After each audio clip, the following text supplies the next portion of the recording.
Ladies and gentlemen, we have traveled over 50 hours in the past 2 weeks for the Flock League draft. Obviously, the vlog is out. Hopefully, you guys have watched it and excited to talk about that today without any spoilers. Badaki and I landed yesterday morning. 25 hours total travel, I believe it was. Then I recorded 2 videos as soon as I got home, and I've got 2 more to record today. We appreciate you guys so much for being here. Do me a massive favor, smash that like button. I've got a very exciting announcement here in a second. But in case anybody is out there and has yet to get their 2025 season pass, if you're heading into any drafts this weekend, I am begging you. I'm begging you. Use protection. Do not raw dog your fantasy football draft, okay? You do not want to be raw dogging that thing. The 2025 season pass, I mean, we've been talking about it with Mason a lot.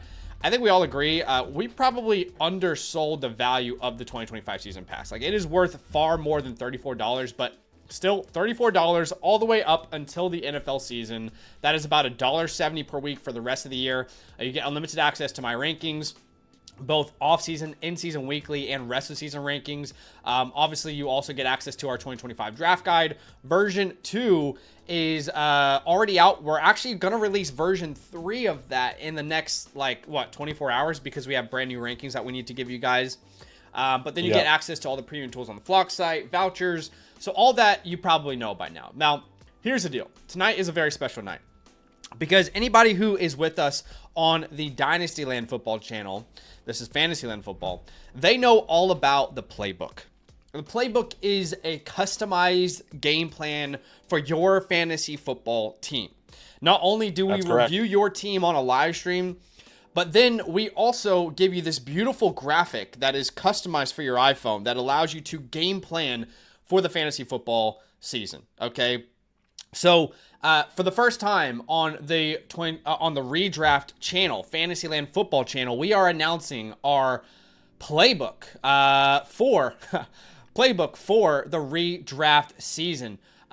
This is what she looks like. She is customized for the iPhone. She is absolutely beautiful.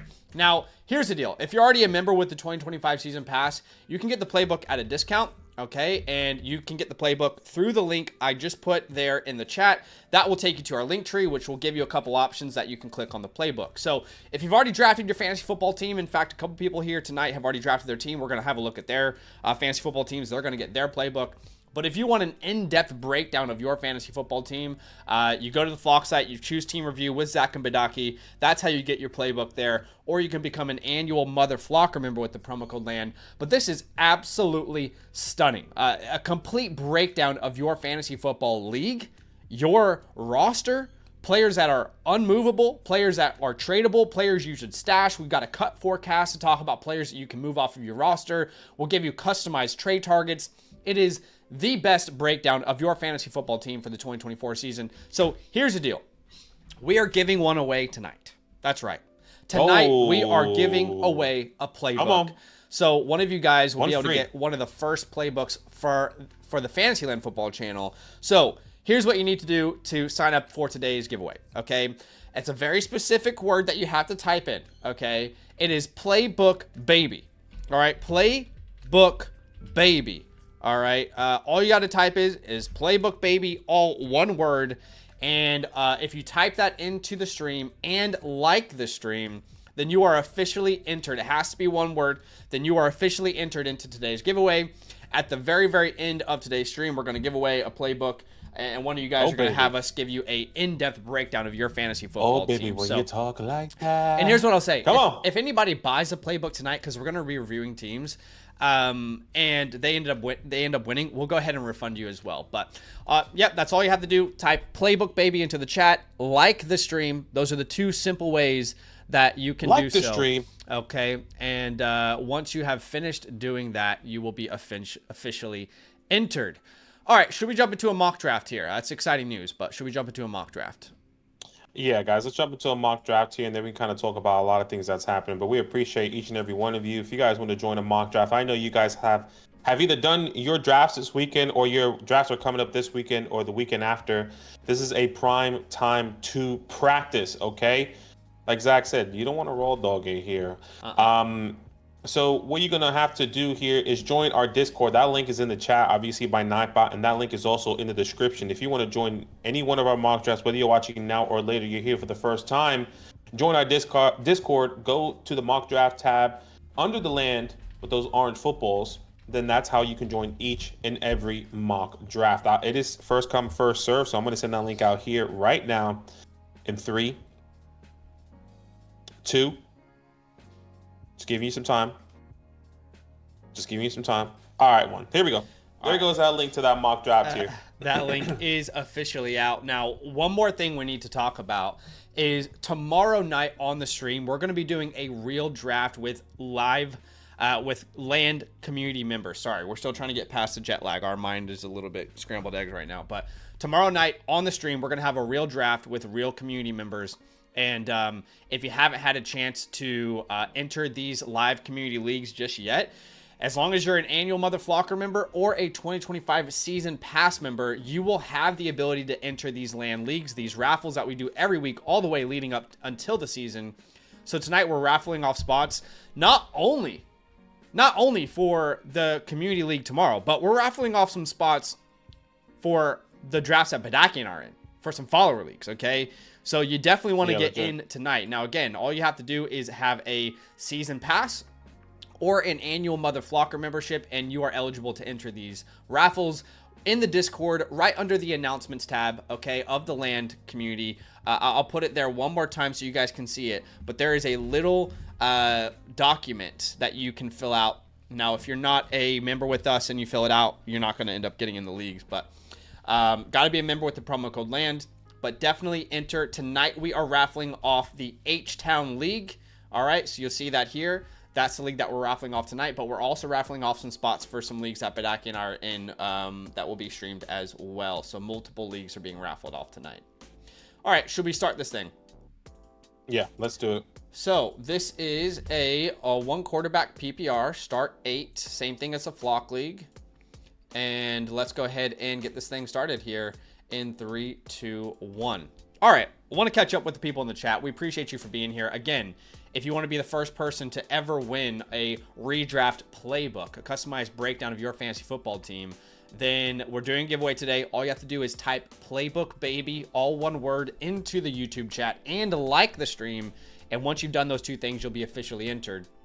But I just want to give a big shout out to everybody in the chat. You know, we've got people here like Clarence and Johnny Boy and Your What Hurts, Styles, Shakespeare, TD Vulture. Shout out to TD Vulture. Hey, shout out to TD. He was at the meetup. He was awesome to meet. And TD, you should see this. This is on my desk right now. Shit. Sorry. This is on my desk right now. It's officially going to stay there. Oh, shit. My Rashee Rice trading card. He gave all of us trading cards at the meetup. He was awesome to meet. Yeah, I need to get mine. I left mine in my room. It was at my office. Yeah, awesome to see you there, dude. You're on the clock, by the way. I will grab Justin Jefferson here at the 104. But really good to finally meet TD Vulture and some of the other people at the meetup. It was great to see you guys, but TD just went the extra mile there and gave us all trading cards of our favorite players. It was sick. That's huge, love. Appreciate what's up, you, man. Ethan in the building? We've got Colin here.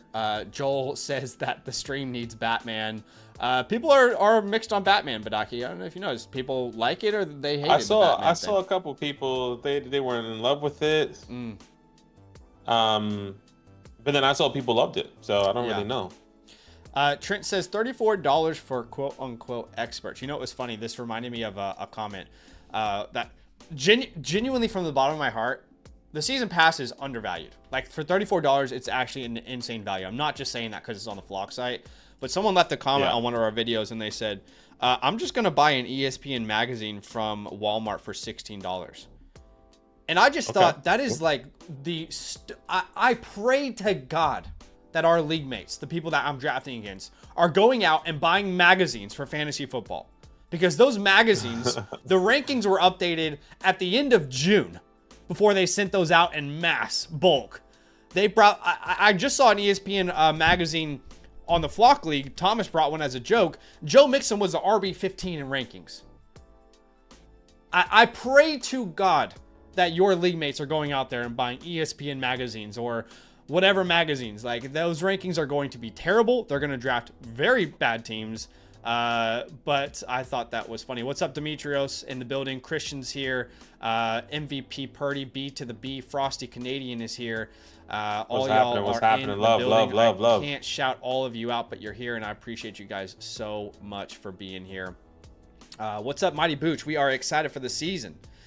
And DM, appreciate that. We did hit 50K while we were in Austin, Texas. It was an awesome stream. I had so much fun on that stream, and you guys were incredible getting us over the line. Okay. Yeah, what's happening to Spicy Hot as well? He's in the video. We did like the video. Appreciate you. Thank you for all the help this weekend too. Or video was good, man. Yeah. Week. No, I really liked it. Outside of everyone hating my team. No, I'm just kidding. So after I took Justin Jefferson, we had Gibbs, Barkley, Neighbors, Puka, Thomas, Amon-Ra, Nico, Henry, CMC, H.N. Irving. Taylor jumps up to the 204. Genty at the 205. Chase Brown at the 207. You know, I've said all offseason that Jonathan Taylor is a player that his ranking would be drastically different for me depending on who was named the starter. We've talked about this a lot. Sure. And I do think we should just I'll grab Brock Bowers this late. That's fine. But I do think we should talk about that. So Daniel Jones was officially named the starter. I was a little surprised. I thought they might give a little bit of a longer leash to Richardson. I thought it would go the opposite way where Richardson was the starter and then they would flip-flop. You know what I mean? Like, that's kind of... No, I completely agree. I think it's actually kind of maybe like reverse psychology type thing. It's like, oh, hey, Anthony, just so you know, you're not starting. Yeah. But, like, you need to come out hot in the second half of the season. Yeah. So, like, figure that shit out. Like, so, that's the type of vibe I'm getting. With saying that, it does impact the value of a Jonathan Taylor. And if you guys have been watching our channel for any period of time, you will know how anti-Colts we were, both collectively, last year. And a lot of that had to do with Anthony Richardson. In fact, it was pretty much primarily, the quote-unquote hate was built around Anthony Richardson. And a lot of that was because in PPR or half PPR leagues, you're getting a drastically different player with Anthony Richardson and without as your starting quarterback. In fact, I will show you the splits here, but specifically through the run game. That's where you're seeing the biggest difference as I'm on the clock here. And I'm going to go ahead and grab... Oh, wait, I'm not on the clock yet. My bad. Mr. Ghost King is on the clock. But specifically through the air. Like what Jonathan Taylor gives you through the air, again, drastically different between Anthony Richardson and another quarterback. When Anthony Richardson was in trouble, what he would do is he would run with his legs. Anthony Richardson is not a guy that's checking the ball down. He's not like, oh no, I'm in trouble. Let's find Jonathan Taylor here and, try and give him an opportunity to shine after the catch. That is not at all what we saw from Anthony Richardson as a starter. I mean, if you look at last year alone, let's have a look at it. I'll bring this up for you. As you can probably tell I'm vamping here. You're on the clock, by the way. Okay, yeah, we'll grab Josh Allen. That's fine. Okay, so you guys can see this here. Last year, in games with Anthony Richardson, which there were 10 of them, okay, you can see he averaged 1.6 targets per game. 1.6 targets per game. That is a 17-game pace of 27 targets. Guys, I don't want to spend too long on this, but you know how ridiculous that is? 27 targets over the course of a year. That is what you were looking at with Anthony Richardson as the starter. In fact, 27 targets last year. Let me tell you, that would have ranked 43rd amongst running backs if that was his 17-game pace. Okay, but in the 4 games without Anthony Richardson, he averaged 3.75 targets, 17-game pace of 64. That you just need that feeling of security. You need that upside. Even if he only catches, the ball and falls down and it's a 2-yard gain, it's a little dump off. Those add up. That is why Alvin Kamara is just so safe and reliable.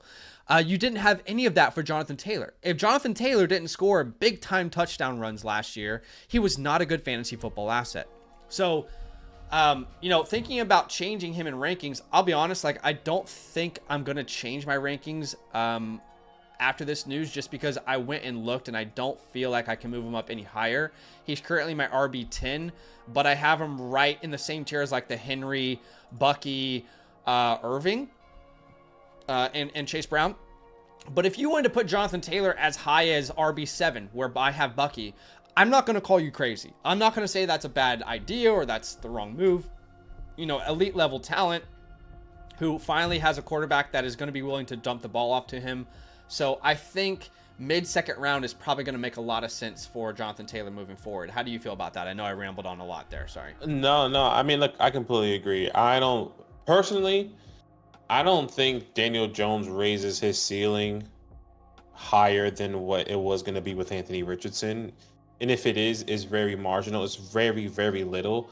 I'm not thinking that he's going to score an extra 2 to 3 more fantasy points there with Daniel Jones. That's not how I'm feeling at all. I personally am just going to avoid that. I think it's actually going to help more the wide receivers rather than the running back, because Daniel Jones is they're gonna have to throw the ball even more. When Anthony Richardson runs the ball, that really kind of helps specifically Anthony Richardson, where Daniel Jones is probably going to go. I think this really helps Josh Downs, to be honest with you. Like, this is great.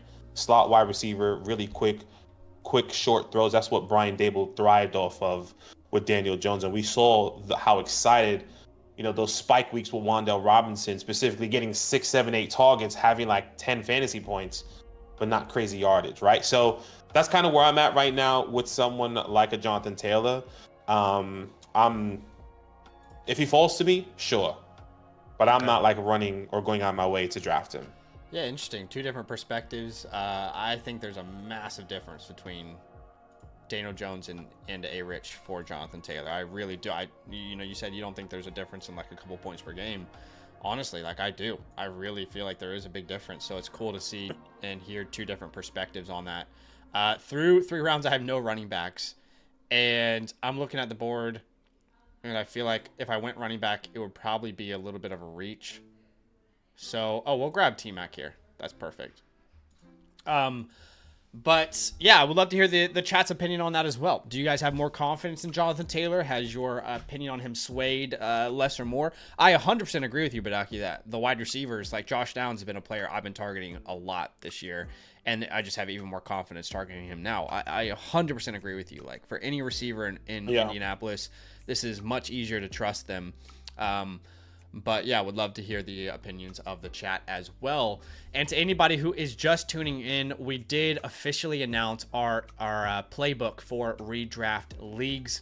If you have finished your fantasy football drafts, you want to know exactly what we think about your fantasy football team, we're officially announcing the playbook, a customized game plan for your fantasy football team. You can check out our link tree. I'll put a link here in the pinned comment. If you want to get your playbook tonight, we'll be doing a couple of reviews, looking at some fantasy football teams that you guys have built, giving some feedback, and then you'll get this beautiful graphic afterwards as a game plan to execute heading into the season. But if you want to be entered in today's giveaway, we are giving away a playbook. All right. So all you need to do to enter today's giveaway is type Playbook Baby, all one word, Playbook Baby, into the YouTube Playbook chat Baby, and like the stream. Once you've done those 2 simple things, you'll automatically be entered into today's giveaway for the playbook. Now, you're going to have to hang out with us till the end of the stream, because we're not going to follow you up to give you a premium product for free. Like, I feel like that's pretty fair. Hey, you're getting a premium product for free.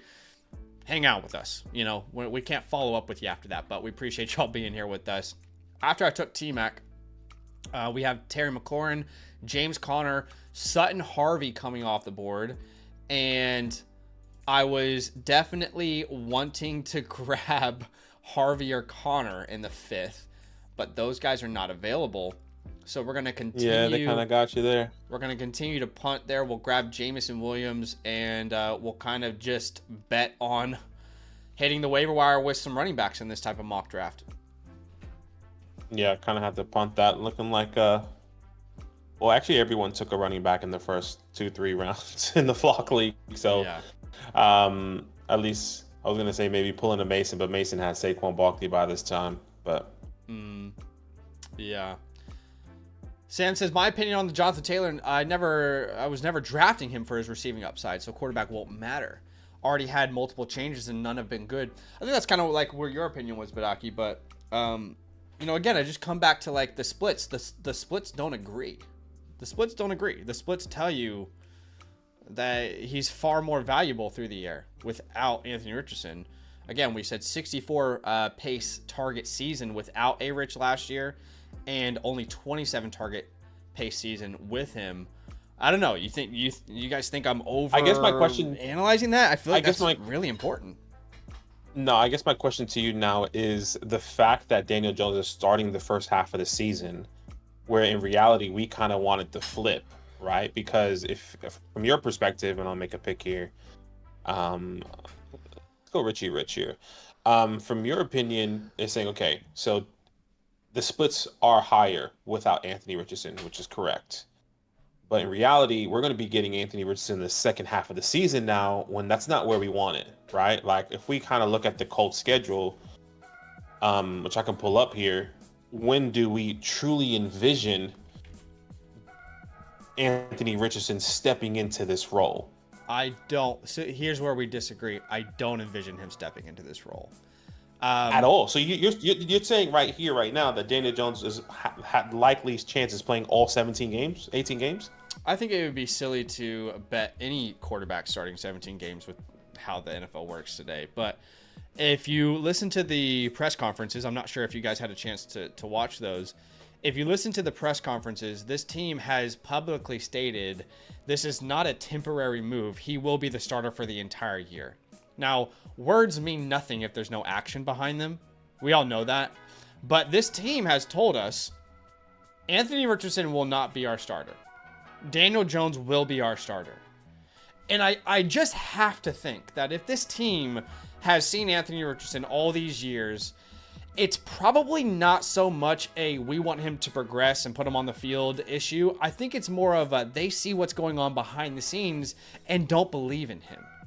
Because I struggle to see any NFL team, and maybe I'm giving the Colts too much of the benefit of the doubt, but I really struggle to see a team drafting a quarterback top 5. He deals with injuries. And then if you know he has good work ethic off the field, giving him the benefit of the doubt. Them not giving him the benefit of the doubt, despite all of us expecting them to, I feel like that says a lot. I feel like that says a whole lot. And to me, that says, we don't think you can do it. We don't think you can develop. Otherwise, why the hell would we not start you to start the year? So, to me, this is like, I think this is the beginning of Trey Lance 2.0. So I could be reading Sell your this shares, ladies and gentlemen, completely differently than you guys, and that's totally okay because we all have valid different perspectives. But yeah. So what's Sell funny? your shares. What's funny about this mock draft is I was looking at all these names: Pacheco, Monty, Swift, Pollard, and I said, you know what? In the 6th round, we're gonna grab one of them running backs. We're gonna be okay. But those guys aren't available anymore, and I will grab Caleb Johnson here at the 609. You know, Okay.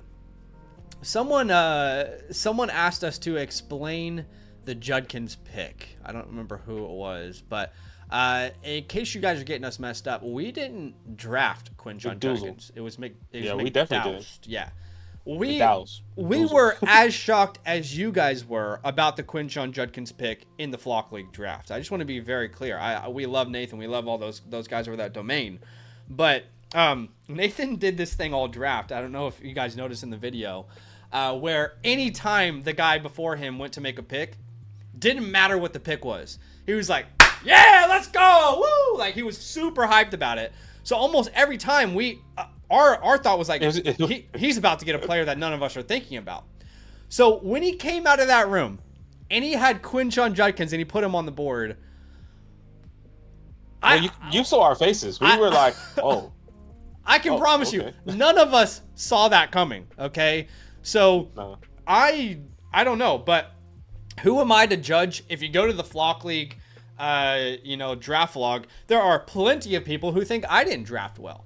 So that is like the beauty of fantasy football. We all have different opinions. Nathan's got his opinion on Judkins. You guys have a different opinion, and that's completely okay. What's beautiful about fantasy football is that really, and I say this respectfully, no one's opinions matter. Like right now, the Flock League draft, people are saying 2 or 3 names. These guys are going to win the league. great. Go back and look at last year's draft log and see what names people were using. It didn't matter. Everyone was saying. Okay. No, we didn't. So if you want to roster bait over someone's lineup, fair enough. But if you want to rule someone out already because you don't like their draft, I think that is silly myself, as I will grab Deebo Samuel here. So I think it's silly to say anyone is the loser or the winner of the draft yet. Of course, I have my opinion on my team. Obviously, I drafted players that I like, but obviously I'm drafting players that people don't like as much as I did. Now, Padaki, after last year's Flock League draft, there wasn't a soul commenting that Zach won the draft, okay? But I feel like my year speaks for itself, all right? So we'll have to wait and see how the cards fall. Yeah, I mean, last year everyone was roasting me that I took 2 Eagles in the first. I took A.J. Brown and Saquon Barkley. Saquon Barkley was the right pick. I guess technically they both were the right pick until A.J. Brown got hurt, right? So it just really depends on certain situations. Right now, we have no idea what's going to happen. You kind of have to just let it ride. Hey, Quinshon Judkins can sign his contract tomorrow, and he's going to be the starting running back in week 1, and then Nathan's laughing at all of y'all. I don't think that's going to happen, but you get what I'm saying, right? You get my point. Yeah, I mean, if a report comes out tomorrow, which I don't expect it does, that Judkins is the RB1 going into the season, despite not being with the team the entire offseason and building any chemistry with any of them, then we'll all be wrong. But the reality is, you have to think about this situation. Like, it is great for Dynasty. In Dynasty, this is beautiful for Quinshon Judkins. But for redraft, you still have to exercise some caution because the guy hasn't even been in the building. He's not a member of the Cleveland Browns yet. You know what I mean? He's not been in rookie camp, OTAs, meetings. So you have to just, I think, exercise some caution with him in drafts. I was not planning on drafting Judkins before the 8th round. I don't know where you stood, but 8th round was when I was like, I wasn't planning on drafting him at all. Okay, sure. Like, that's kind of how I felt about Rashee Rice. And we don't know exactly how that's going to pan out, but it was just too confusing to draft. That's how I felt about Brandon Ayuk. And Brandon Ayuk went the 6th or 7th. He was an 8th round pick, actually. I just felt like that was still too high for Brandon Ayuk. Sure. I was like, whoa. Yeah. So, yeah, I mean, the funny thing is, like, after your fantasy football drafts, everyone declares a winner or a loser, and it doesn't matter. And you'll see that in your leagues. Hey, shout out to Sammy Stacks, who's in the building. Last time we were streaming, what's good, baby? Sammy Stacks was with us while we were streaming, and obviously he's representing you guys, the fans in the Flock League, from the land community. People loving it too. How awesome is that? Yeah. People are loving it. And you know, I was watching the draft log, Badaki, and I kind of was getting like Jim from The Office vibes from Sammy a couple times. I don't know if anybody else, maybe it was just me, but there was a couple moments where he would make a facial reaction, and I was just getting Jim from The Office. I don't know if I can pull up like another moment. Maybe here. Let's see. Honestly, I messaged Sammy this morning, and I was like, once I saw the comment of like young Justin Bieber, I instantly saw it, and I was like, you need to run with that immediately. Yeah, I'm getting Jim from The Office, young Jim from The Office. But either way, good-looking guy who's drafted well. I knew he would draft well. He's a part of our community, but I love it, and I'm praying to God that I don't regret the HM pick. But I'm higher on Bucky than the average person, and that's okay. Josh Downs in the 8th, I think, is a steal, especially with the news of how that's all going to look there in Indianapolis. I need to go running back here.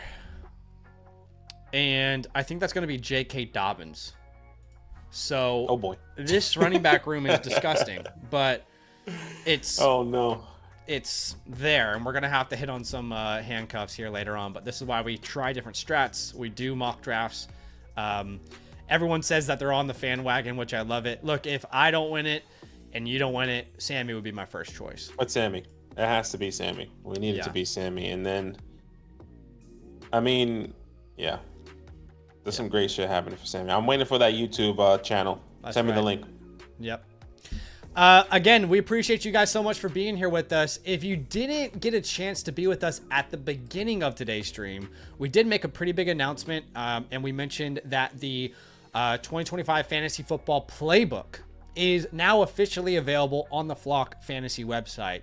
The Playbook is a customized game plan for your fantasy football season. We can review your fantasy football draft, give you some feedback, give you some specific trade targets to make, and basically guide you through how you can build a better fantasy football team and ultimately be a fantasy football champion. So if you want to gain access to a playbook, you can check out our link tree, and you can buy one through the a la carte store. So basically what that will look like is you go to the Flock site, and then at the bottom right, you'll see fantasy football advice. And then after that, you will see the team review section. And then make sure you've linked up your leagues. Once you have done that, select Zach and Badaki for a team review. And that's how you can get your playbook. We've got some guys that we'll look at here today. But we are giving away a playbook today.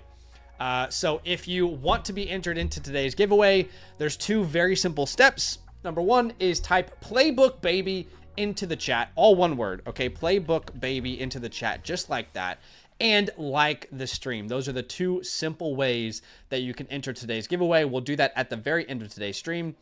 As someone took Zach Charbonnet ahead of me, that's definitely who I was wanting, but we will grab Tank Bigsby there at the 9:04. A lot of people have been asking this. Did we see the BDGE reaction video to the Flock draft? Yes, we saw that. I did. You haven't seen it yet? No, I have. Oh, okay, I watched it. I mean, with jet lag, I woke up at like 5 o'clock in the morning, and that was like one of the first things I saw. And I was like, you know what? Let me watch it. Yeah. I thought it was good. Nick was scared to mispronounce my name. I was like, dude, I'm so sorry. He was like, Badaki. He didn't know how to say it. This Flock League is definitely by far the most well-known fantasy football league in the world, and it's a big honor to be a part of it. That's for sure.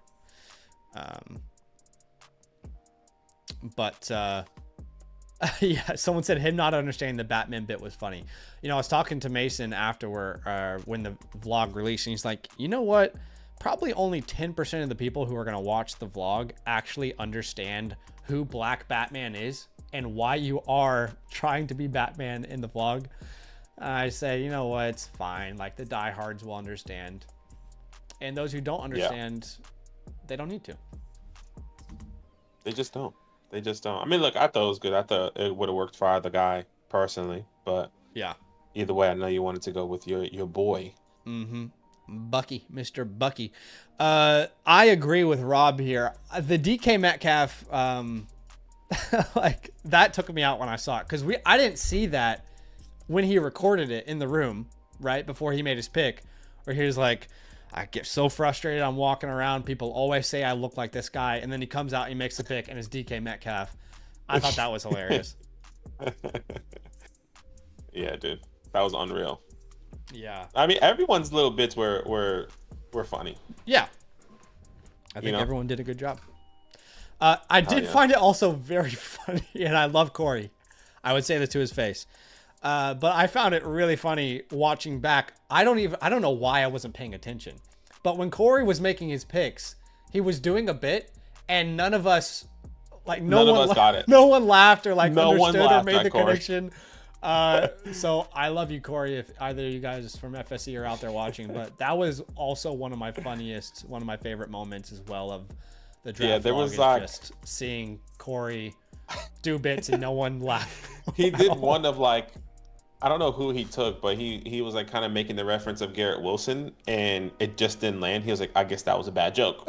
He just said it. Like, that wasn't a good joke it. then. All right. Yeah, I thought that was hilarious. All right, so Braylon Allen coming off the board, Ja'Cory Krosky-Merritt coming off the board. You know, I love Ja'Cory Krosky-Merritt. And in fact, you know, it doesn't really mean anything now, but I was going to draft him before he was drafted in the Flock League, but I already had a bunch of backups and I wanted to take Brandon Aubrey just to piss off Danny. So I like the guy a lot. I think, you know, he's a great pick. I'm wondering where his ADP is going to settle, but I'm not so certain that Austin Eckler isn't going to be the guy to own this year. That's what I was about to say. I'm not so certain that Eckler isn't going to be the guy. my whole thing, which is, look, I get it. He's exciting. He's a young new guy. If Austin Eckler goes down, he's clearly the next guy up. But like, it's Austin Eckler's job right now if Brian Robinson is gone. But like, in that at worst for Austin Eckler, in my perspective, it's going to be like a 50-50 by the end of the season. Yeah. Right? I don't think he instantly takes a job away from him. I could be completely wrong. I could see that range of outcome where JCM is the guy. I could see that happening. But I'm just saying I think Eckler might end up being the better value. Right, because has Eckler gone here? Yeah, well, he went at the 9.7 here. Yeah. And JC went at the 10.4. There's a real possibility Eckler should be like a 7th round pick right now, but no one can really read the situation well enough to make that decision. So right now, if you get him in the 10th, I think that's a great idea. I think JCM anywhere in the 10th as well is a great idea. In fact, I did update my rankings, and I'm pretty sure I have those guys back to back. Let me go double check that. Let's see.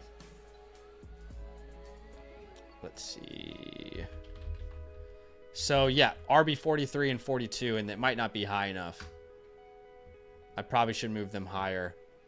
But they're back to back in my rankings at the moment.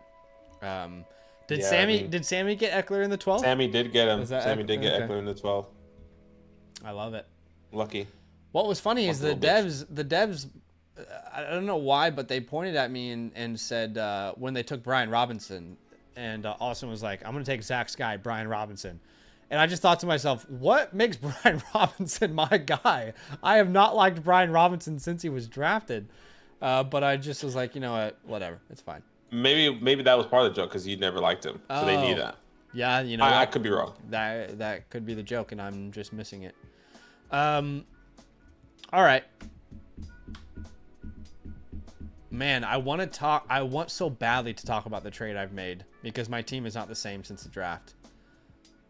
Yeah, but I can't. We might as well wait. When's that one coming out? I think Mason put that kind of schedule out there. Yeah. All I want to ask is Sammy Stacks, who's in the league. What did you think of the trade, Sammy? What was your opinion of it? Obviously, without naming players. Without naming names, yeah. I'll tell you what. I say this with full 100% honesty, Badaki.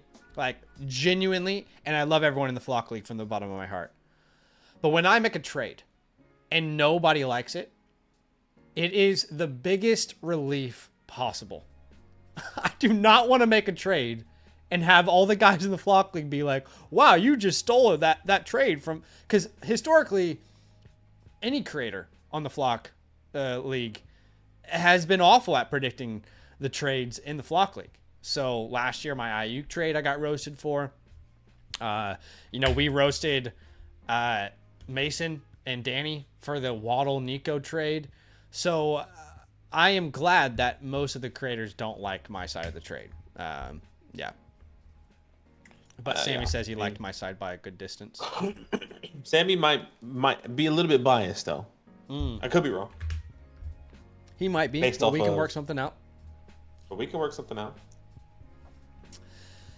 All right, we've got some questions on the Flock site. Badaki, can you just send a link there and let people know exactly where they can prioritize their questions if they want some fantasy football advice this year? By the way, free plug here. The redraft pass, you get some free vouchers anyway to come on the site and ask us some free questions. So if you want the season pass, it is just $34 for the entire 2025 season, about $1.70 per week. You get some free vouchers, unlimited access to the site, draft guide, rankings, etc. But let's answer some questions. This is from Paul, and this is a dynasty question. It looks like he is sending away May and Diggs for Ward, Judkins, and Addison in dynasty football. I love Drake May, but I think there's enough value specifically in dynasty to move away from Diggs here and get the Judkins Addison side. Where do you stand? Yeah. I'd say it's pretty even. Like, it's hard to give up Drake May in dynasty, but yeah, I would agree. It's hard to give up Drake May in dynasty as well. So I'm gonna agree with you there. All right. We got a super message from Aaron here on the Flock site. He says 12-team full PPR, 3 wide receivers, 1 flex, Achane or Amon-Ra. So we always talk about how, your starting lineup is so important in regards to the way that you draft. In fact, if you guys look at our draft guide, and again, free plug to the Flock site, use the promo code LAND if you sign up. If you look at our draft guide, one of the underrated features of our draft guide is, number one, like, all the links are clickable, so you can go to any part of the sheet. But the positional impact part, I'll show you that in a second. I'm going to make my pick here. But the reason I bring that up is because a question like this that's being asked, the context, I can't express how important it is. He says 3 wide receiver, 1 flex league. In a 3 wide receiver, 1 flex league, let's go back. Let's go look at the positional impact here. Okay, a start 3 wide receiver league. Wide receivers are accounting for 43.8% of your weekly fantasy football points. So there is not a chance in hell I'm not loading up on wide receivers. Does that make sense? So yes, we're going Amon-Ra there, and it's not even close because of that format. Yeah, like I would probably start my draft 3 wide receivers in a format like this, or at least 2 through 3 rounds. So, yeah, I'm right there with you, brother. Give me Amon-Ra St. Brown. Was almost on my team in the Flock League there. We're going to jump into another mock draft here. Would love for you guys to come join us. Badaki, we're going to keep answering some fantasy football questions. We're going to keep talking shop here. You guys can submit your questions through the Flock site. But if people want to get into this next mock draft, first step is Discord, and then what? Yeah, guys, join our Discord. That link is in the chat, and that link's going to be in the description as well. Go to the LAN tab with the orange footballs, then go to mock draft tab. That's how you can join each and every mock draft if you're watching with us. And once Zach sends me that link, I'll send that to you as well. Yep. We're going to do this on, what are we thinking? Another sleeper, or are we going to do Flock site, or are we going to do both? Let's do a sleeper here, and then we can do a Flock afterwards as well. Okay, and then we do a Flock one after. So you guys can see that, by the way.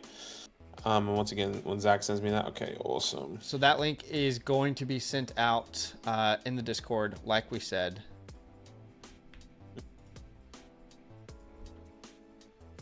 Okay. And we'll jump into another draft here. Let's keep answering some questions. By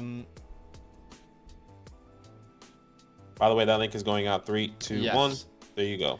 All right, Bach and Bill, what's up, man? So it looks like this is a redraft question. This is not Dynasty. This is redraft in-season question. It's a 1 quarterback, 10 team start 8. And it looks like he would be sending away Ken Walker and Keon Coleman for Travion Henderson. Now, Ken Walker is a name that I am really finding it difficult to have my pulse on because of the injury. Right now I have him ranked RB16. I don't know. I might slightly prefer Henderson at this point. Where do you stand if you were in a draft today? Yeah, would you go with Henderson for me, this is Henderson. Okay. For me, this is Henderson. In a star 8, this is a smaller league. I think the upside is higher with Travion. Look, Keon Coleman could definitely help you, but I don't think that's really going to move the needle. Like, let me just have a look at your team here, because here's a great part about you guys submitting these trade questions through the Flock site is we can actually look at your entire league when you send through a trade question. So it makes it really easy for us to do these. So for example, this context is so great. Like you can't get this through a super chat on YouTube, but when you link your team and submit questions through the Flock site, you can see Keon Coleman is his wide receiver 1, 2, 3, 4, 5, 6. His wide receiver 6 in a 10 team league. Yeah, it makes no sense not to go out after the upside of a Travion Henderson here. I would completely agree. Yeah, I completely agree. I love that trade for you, brother. Awesome. Give it to me. All right. We're going to go ahead and start this other mock draft off, but we're going to keep answering some questions here. And of course, you can submit your questions through the Flock site with the link that Badaki provided with Nightbot as Bijan goes 101 here. Okay, a dynasty question from Randy Tang. It looks like he would send away a first and Torrey Horton for Dart and Pearsall. Yeah, that seems like a no-brainer. Oh, it's a 1 quarterback league, though. It's a 1 quarterback league, so Dart doesn't mean that much. He said it should be a 26 mid to late first. I can also change Dart from Dart from Penix to the same price. So Dart is useless on his team because of his quarterback room anyway. But I mean, he looks like a regardless, I wouldn't want competitive team. It looks like it'll be a late first. So I'm fine with Pearsall there. I'm okay with that. Happy email with a super chat. It's a 14. The question is built around like fantasy football format, it looks like, for his league. And he asked, it's a 14-team PPR start 10. And it looks like 1 quarterback, 2 running backs, 3 wide receivers, a tight end, and 3 flex spots. Depth or stars? Okay, 14-team, much harder to build a lineup. Start 10 is a bigger lineup than you would typically see. So I would probably lean towards like an overall depth of a team, but it's all contextual. Like it is. I think a lot of it's all matters who's going to fall to you as well, right? Yeah. Like hypothetically, if you had a trade in your inbox that basically was like you give up Justin Jefferson, but you get back Puka Nacua, Tony Pollard and TJ Hawkinson. Like if you didn't have a good tight end in that type of league, you probably take the Puka Nacua, Pollard, or Pacheco, whatever ends up being inside of that. So the depth is very important in that type of format. All right, so after the first 9 picks, we have Bijan, Chase, Saquon, Gibbs, Lamb, Jefferson. Then we have Neighbors, Puka, Amon-Ra. Then we go CMC. That was the biggest surprise of the draft, I think. After Judkins. After the Judkins pick, the second biggest surprise was Sal because he played it so well. That was unreal. I mean, he saved my draft. Gosh. I'm going to start Nico Collins and Ashton Genty there at the edge. But love that for you. But yeah, that was a shocker, man. That was a shocker. No question. Okay, so let's keep answering some of these questions here. We have a start-sit question from Dynasty Dude. You know what's funny is we've been talking to the dev teams about this because some of you guys are finding ways to submit start-sit questions. And we're finding it so hilarious because it's not even unlocked on the Flock site yet. Like if you go to the Flock store, there's not even an option to do a start-sit. So what we think some people are doing is maybe finding the link from last year. I don't know. But I love it that we're already at this point of the year where we're getting some start-sit questions. That's absolutely incredible. That's actually kind of wild already. Yeah. After I took Genty, we had Henry, A-Chan, and London coming off the board. So let's have a look. Week 1, a 16-team league, start 8. He's got Allen, Cook, Taylor, Jason, Amon-Ra, and Kincaid. First off, for a 16-team league, for a 16 whoa, that's crazy. Whoa. But in his flex, he is debate. Well, you got to start Garrett Wilson, of course. I think it's Garrett Wilson and George Pickens for sure. I'm not going to start Keon Coleman. Yeah. Over the way, George Pickens. This has got to be some sort of keeper format because there's no way in a 1-quarterback 16-team league you were able to draft a team like that. You went early on onesie with Josh Allen. I don't know how you came up with this team, but well done. That's a superstar team there for a 16-team league. That's incredible. No question. So after we saw London, Bucky Irving coming off the board. I know not everybody agrees with my love of Bucky Irving, but that's okay. It's funny, Badaki, because I've been saying this all offseason. I think he's worthy of an early second. Early second to mid-second. And any draft I'm in, he's not getting past the 206. Sure. So you and I weren't surprised by me taking him that early, but obviously the comment section was not loving it. Yeah. Like, it was surprised that HN fell. And I don't think anyone was expecting that personally. I mean, you know what's funny? We were kind of talking to Nick, the editor, who took Brock Bowers, like saying, dude, just take Brock Bowers, not expecting that he was going to take Brock Bowers. At least I was. I was like, just trying to put in his head, you should take Brock Bowers, man. It's for the bit. It's for the bit. Just go for it, you know? And he actually takes him and then just like threw everything else off. I think at least I got more excited because I knew I was going to get somebody I love. You had a harder decision to make at the time. It made it harder for me because it was always going to be Bucky Irving. It was always going to be Bucky Irving. Yeah. So it made it harder on me because obviously A-Chan was there. Someone asked like, did the injury play a part? I just wanted Bucky Irving. I just wanted my guy. I think it's just one of those moments where I wanted my guy. I'm not anti-Devon A-Chan. I do love him. But in that league in particular, where I'm going to be publicly repping a player all year long, Bucky's been a my guy for just so long. I wanted the chance to represent him. And I don't believe that the gap between those two is as big as everyone's making it out to be. I've talked about this before. I mean, Bucky Irving is basically year 2 Devon Achane in drafts anyway. If you look at both of their rookie seasons, I think the people who are held up on it are the guys who don't project the kind of year 2 that I do for Bucky, or they're worried about Rachaad White or whatever. Yeah, there's a big, I guess, group of people that still believe in Rachaad White, and like, it's more like an asterisk about how Bucky performed last year. Yeah. Because of Rachaad White's injury, rather than just realizing Bucky is the superior talent. It honestly reminds me so much of all the conversations that were had about Devon Achane after his rookie year, where, oh, maybe he's too small. We don't know if he's going to get more work in year 2 after he was just completely dominant as a rookie, right? The only difference is I feel like Bucky's on a superior offense behind a much better offensive line. But, of course, we're not all going to agree on everything, and that's totally okay. We've got a trade question here from Billy. And, again, if you want to get your questions prioritized, appreciate you, Billy Spriggs. Definitely come jump on the Flock site. Use the promo code LAND to create an account. And you can get the season pass for only $34. And when you do, you'll get a couple trade question vouchers for free anyway. So it's kind of a no-brainer if you want unlimited access to the Flock site, our draft guide, weekly rankings and season. So here's the question. It's a dynasty question, okay? This is dynasty, not redraft. And would you send away Judkins for Rashee Rice? I would, but I've had Rashee Rice over those guys most of the offseason. Yeah, I completely agree. Give me Rashee Rice. Richie Rich. And by the way, Billy said, love you guys. We love you too, Billy. Billy was the first person to ever support Fantasyland football back on Patreon days. Oh, yeah, we appreciate you, Billy. All love, man. Kingdom Builder, we call him. OG, triple OG. So this is what I wanted to do in the 3rd and 4th round of the Flock League draft. I wanted to go Kamara and then come back and grab Henderson.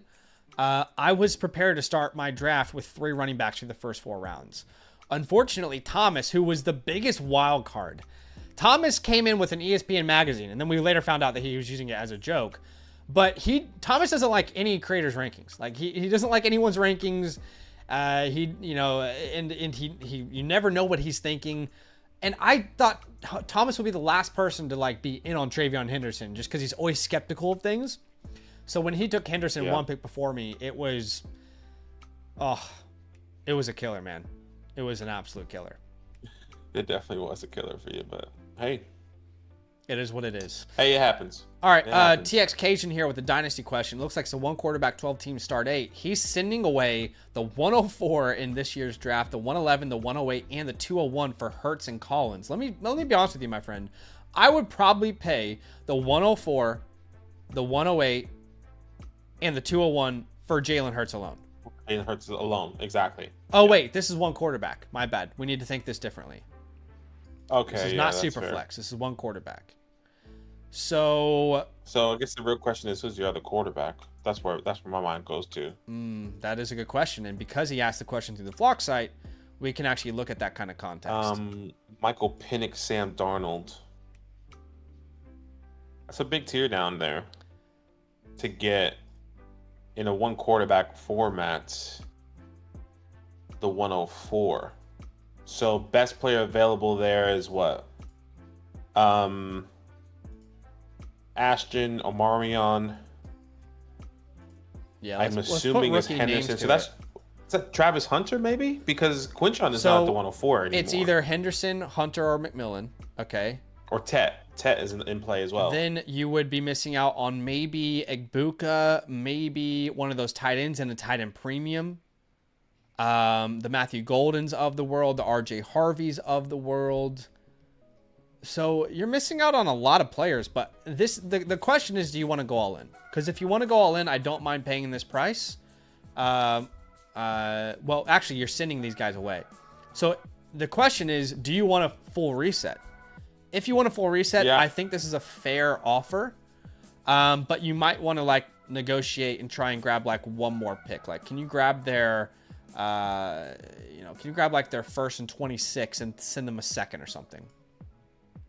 Just as an example. But yeah, if you want to rebuild, I'm fine. If you want to contend, keep the Hurts and Collins side.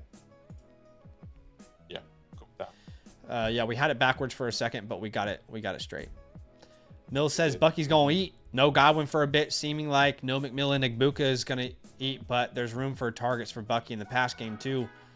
Yeah, and a lot of people aren't like listening into Coach Speak Index as well. This team is talking about how they want to get him more involved as well, specifically through the air, which is one of the main reasons why he wasn't on the field for third downs with Rashad White. And now they want to get him more involved through the air. I don't know. Okay. Next question is from Lime Kiln. And it looks like it's a super flex redraft league. It's a start 14. Oh my God. They're sending away Penix for Prescott. It's a no-brainer in a true redraft. No dynasty, no long-term commitment. Just this year, it's a no-brainer to get Dak Prescott here. Yeah, I completely agree. Easy move there. 100%. All right, let's recap. After I took Henderson, we got a bunch of receivers coming off the board. Notable names like Mike Evans falling to the 410. Someone believes in Jameson Williams like I do because they took him at the 502. You love to see that. RJ Harvey, not going to lie, dude, that was the other really difficult part for me of the Flock League draft when Harvey went ahead of me, and that was your pick. I loved that pick from you. Yeah, dude. I'm so glad I got him. That was difficult. We can make a trade though. Yeah, we should make a trade on live stream. Sure. We tried so many times to make a trade. I think. Yeah, clock, by the way. Typically doesn't work out. All right, I'm gonna grab Waddle here, and then I'm gonna come back and go ahead and say, let's get Igbuka. We'll take Igbuka to start 6th. There. I don't have to like. get him there. I'll be honest though. If you are changing your rankings on Igbuka drastically because of Jalen McMillan, and I love Jalen McMillan, but if your reaction was, wow, now Igbuka is so much more valuable. Like, I understand it to a point, but did you really think Igbuka wasn't going to start over McMillan? I love Jalen McMillan. I really do. But I just don't understand, like, the people who are moving him up multiple rounds now. Like, from their wide receiver. I saw someone tweet out today, oh, I moved him all the way up to wide receiver 32. I was like, okay. Yeah, that's where he should have been. Why is that? Yeah. But there are people out there who are like, he's my wide receiver 40, and now he's my wide receiver 19. I'm like, okay, can we be reasonable? Okay, let's jump into some more questions here on the Flock site. Quip with the super message says, hey, Zach, do I take Bijan or Lamb at the 102? I love the anchor wide receiver strap, but fading Bijan, is it worth it? You know, my question would be, what format are you in? It's a 12-team start 7 on the back end there. He sends that message. 12-team start 7. Look, wow. I think for me, it's still a toss-up. I think both of these guys are just as important as the other, right? Start 7 meaning heavy hitters. Bijan and Lamb are the heavy hitters at the 102. Yeah. I think it also depends on who you believe is going to come back to you. But kind of like what Zach's been preaching, you can get a wide receiver here at the 102, but then your running back is Jonathan Taylor or Marion Hampton. I think I'm just as good as that, or getting one of those running backs than wide receiver. So, I mean, I think you're in a good spot. I don't think there's a wrong answer there. I think you're pulling hairs there. Exactly. Like, this early in the Splitting draft, hairs. if you just have your heart set on Bijan, don't not draft him because I have a specific strategy this year. You know, now all I will say is historically the better bet is receiver in round 1, and I think this is what happens every year, Badaki. Whatever position did better the year before, that is now everybody's truth, right? So, like 2 years ago, if we were having this question before fantasy football drafts, it'd be so stupid not to take CeeDee Lamb. There's no way you want to take a running back over an elite receiver like that, because look at how often running backs get injured. That we're just 1 year removed from that.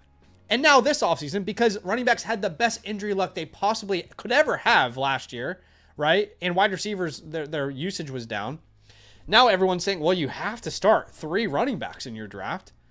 So there's no like context between these type of opinions. No, it's So, just flip flopping, and then if Yeah. that happens, you're gonna be flip flopping every year because that's exactly what's been happening. So yeah, if you only use last year's logic for this year, you're going to find yourself chasing your tail each and every year in fantasy football.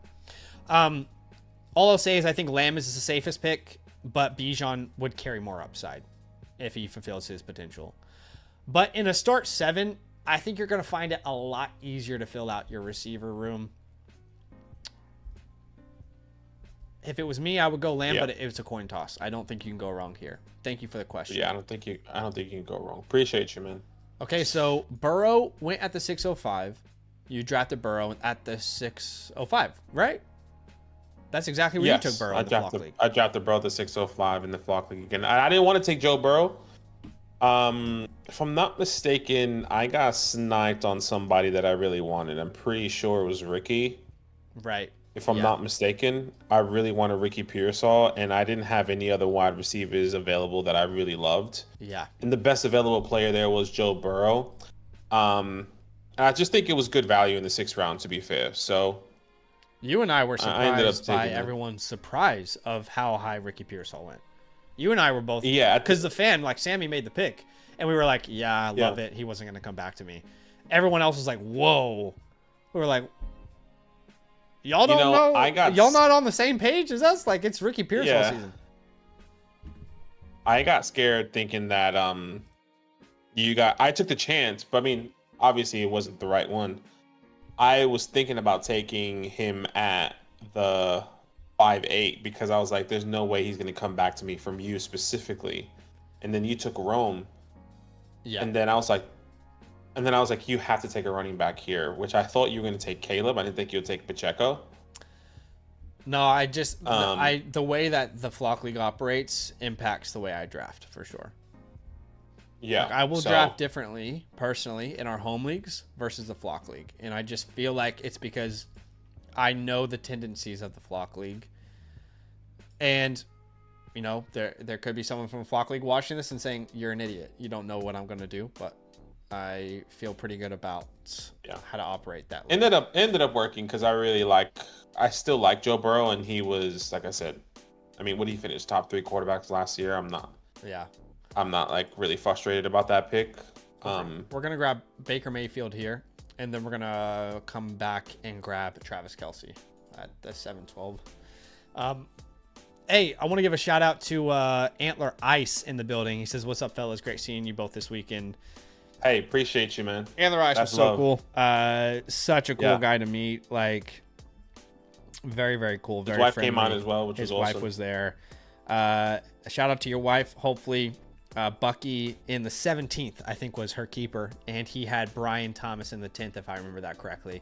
You guys are both going to build monster teams, and appreciate you for being at the meetup and showing some love. All right, so we get to another question. This is from Andrew Peter. It's a dynasty one quarterback start 8. Whoa.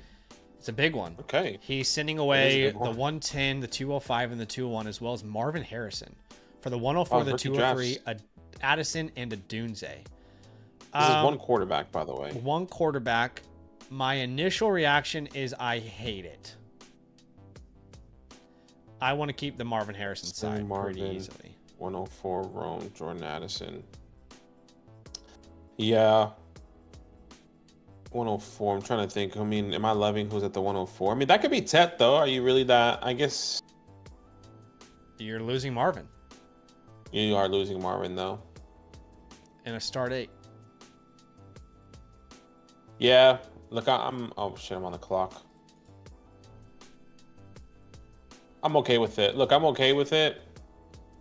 I'm on your side, but I think something can sway me just a little bit more. Like if we take that 203 out and then added somebody else. Can you take that 203 out and then get like a Keon Coleman? That feels a little bit better. I feel like you could sell Keon for the 203 in most leagues, though. Look, Trey Benson. You can add Trey Benson to that. I'm keeping them. I'm looking at the wrong team. Look at the wrong team. Sorry. Yeah, I'm looking at the wrong team. Never mind. Yeah. I was looking at the opposite team where he. Yeah, I'm That's there with okay. you. Anyways, continue. Waldo's Warriors here is with the question. And Badaki, can you give a link to people if they want to submit a question through the site? Someone did ask, how do I get a live team review from you guys? That's a great question. In fact, if you guys are just joining us, today is the first day we're releasing our redraft playbook. All right, the playbook is customized for your iPhone. And basically the way it works, if you want to know exactly what we think about your team, if you finished a draft already and you want to get our feedback, but even beyond our feedback, you want to get actionable advice, like what trades to make, how important is my depth, how should I impact, my strategy moving forward based on that information, the untradables. We've also got the cut forecast there. It is basically a game plan, a playbook, if you will, for your fantasy football season. You can get that two different ways, okay? The first way is if you're a member with a different promo code on the Flock site, you go to personal advice. And once you've done that, you can click on team review and you get a team review from us. The other option is you can become a promo code land annual mother flocker member. When you become an annual mother flocker member on the Flock site, you actually get a, how do I say it? Like a team review voucher for free, right? So if you come here, you go edit plan. And then if you go annual mother flocker member, annual mother flocker members get a free team playbook with their annual membership. But if you're already a season pass member, you will get a discount on the playbook a la carte.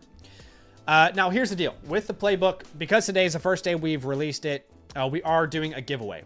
Okay, so if you haven't entered the giveaway, all you need to do is type playbook baby, all one word, into the YouTube chat. Playbook baby. All right, and like the stream. Those are the two simple ways that you can enter today's giveaway, and we'll give away that playbook at the end of today's stream. Appreciate y'all for being here with us. Love, love, love. All right, so Eckler sneaks into the 8th. You took Higgins at the 8-7. I think you and I are higher on Higgins than the Flock League for sure. You know what's funny is like I keep seeing all like the creators talk about where they stand in the My Teams analyzer, but I'm literally seeing these dudes change their rankings to better their own team. I'm like, you guys are sad, okay, so Jaden Higgins, someone that you and I are higher on, so that's obviously not going to help me out in the league analyzer compared to these other guys in the Flock League, but that's fine. Yeah, I mean, look, just to speak it up a little bit, talk Higgins up. I mean, a wide receiver 2 in the offense that we saw a wide receiver 2 and wide receiver 1 kind of be relevant at the same time. But Tank Dell, he obviously gets injured out for the season. It was a small glimpse for sure. Was it probably 2 years ago now, when him and Nico kind of broke out in that rookie year, TJ Stroud's rookie year. He gets injured. He breaks his leg. Then he gets injured the following year, which was last year. Then they draft Jaden Higgins. It's just somebody that's going to step right into that role and maybe potentially be a good flex option in the future, or maybe break out to be that type of what we thought Tank Dell could have been for that offense while he was in that offense, right? Yeah, and I do think that Kirk is going to be relevant. But I just feel like long term, you're going to want Jaden Higgins on your team. He's a play from like week 6 onwards, I think. All right, we've got a question here, super message from Waldo's Warriors. He says, "Hey Zach, I really like Achane. Since he's injured, are you fading him? What round to draft?" So, funnily enough, there's a video coming out tomorrow for you guys, and we're going to talk about Devon Achane, and we're going to talk about him in depth. All I will say right now is he moved down 2 spots in my rankings. So from my RB4 to my RB6, I now prefer, the CMCs, the Ashton Genties. But, in some leagues, like the Flock League, just because of the way I know that these guys operate, I went ahead and grabbed Bucky Irving. But in a lot of other leagues, I'm just going to prioritize Devon Achane. I will say that the injury is something we don't fully have our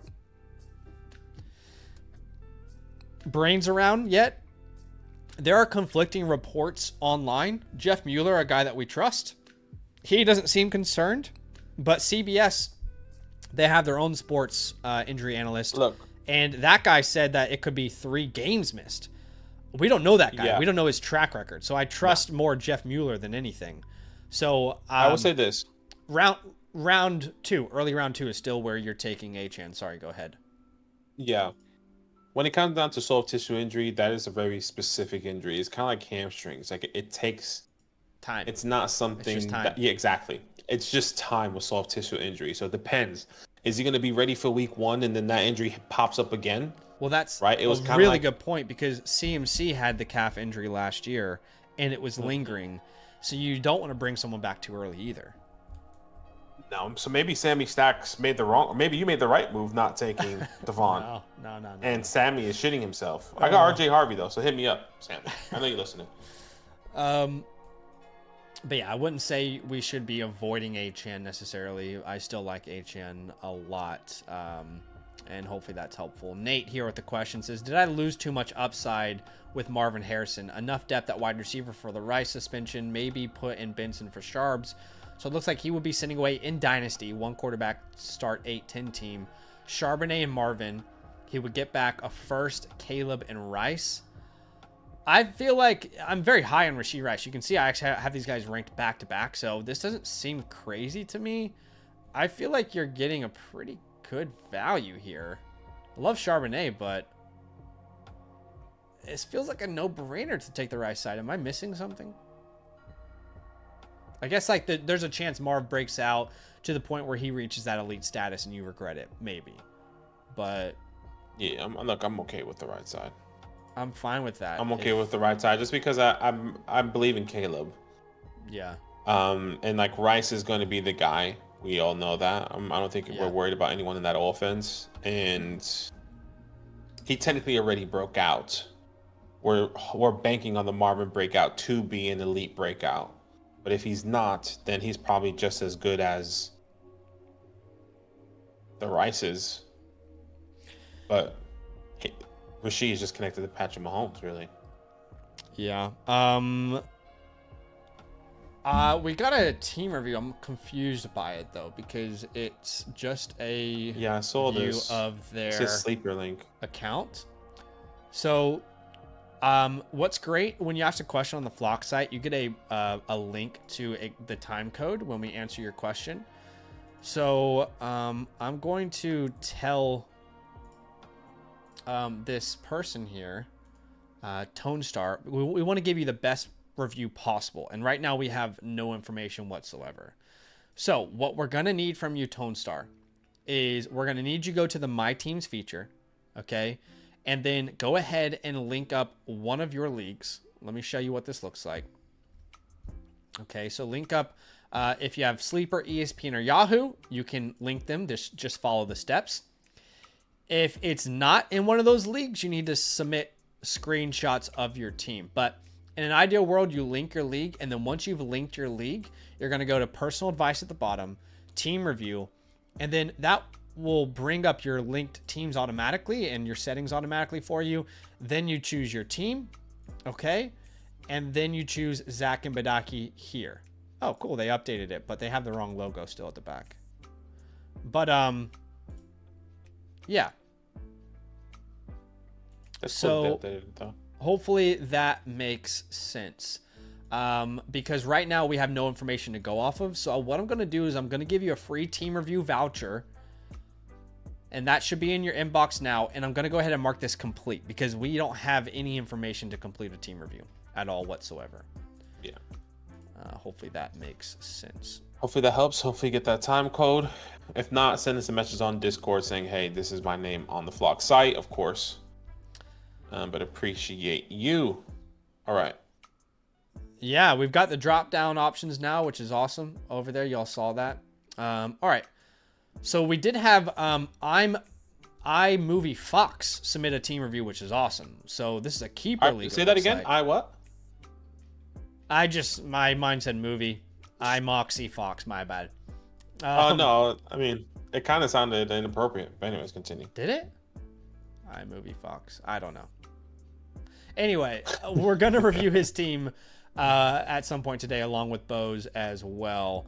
But Hall here with the question. It looks like a super chat. Dynasty start 10, Genty for Igbuka, and 2 firsts. It's a Dynasty start 10, Genty for Igbuka, and 2 firsts. If those are early first, I'm intrigued. If those are late first, I'm not moving Genty for that. Yeah, I'm still keeping Genty. I think Yeah. I don't like. Let me ask you this: would you do that for Bijan Robinson? No. Yeah. For me, I wouldn't do that. just because I'm believing and hoping Ashton is going to be the Bijan or Jameer Gibbs of the world.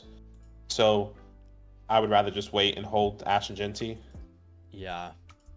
And obviously that's a huge projection, but like that's kind of what we've kind of spoke about as a prospect for Ashton Genty to be the Saquons, Gibbs, Bijans of the world. Yeah, you're about to get out picked here, by the way. Okay, that's okay. I'll take the quarterback. Let's jump into a mock draft on the Flock site. Yeah, should we do another mock draft, guys? Yeah. Let's. You want to just jump into one of the public drafts, like the PPR, or should we create a private one? No, we could jump into PPR one. All right, I'm gonna jump into the PPR Actually, draft here. That'd be fun. Join queue. Mock draft. Let me see if I can join. I'm gonna draft from the 6th spot. It looks like we're in here with a couple other names. If you guys want to jump in with us, I'll put this link in the mock drafts tab, so you can join us directly in the Flock Discord under land. It's not letting me join. It's just a sync time, whatever. And it looks like it's already full. So, it was just saying to sync time on my end. Like, yeah, it's not. It says request timestamp. Okay, let me send a screenshot this to the devs. Yeah.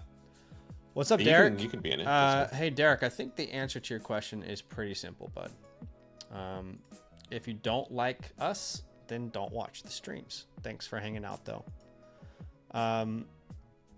Kyle says, do you keep Josh Allen or Derrick Henry in a 12-man half PPR? He drafts 10th. Henry in the 1st and Allen in the 3rd. Well, Henry's already a first-round pick. If you're keeping Josh Allen for a 3rd, that's kind of where his ADP is as well. I don't really have a strong opinion on this one. I don't think either are great values. Like both seem to be exactly where they're being drafted. And typically with a keeper, you really want to like find some value in that. You know, like for example, you want to be able to get the Bucky Irvings in the 10th round from last year. But you're just keeping guys that are already, you know what I mean? They're already being drafted exactly where their ADP is, so I'm not sure I really like any of those options.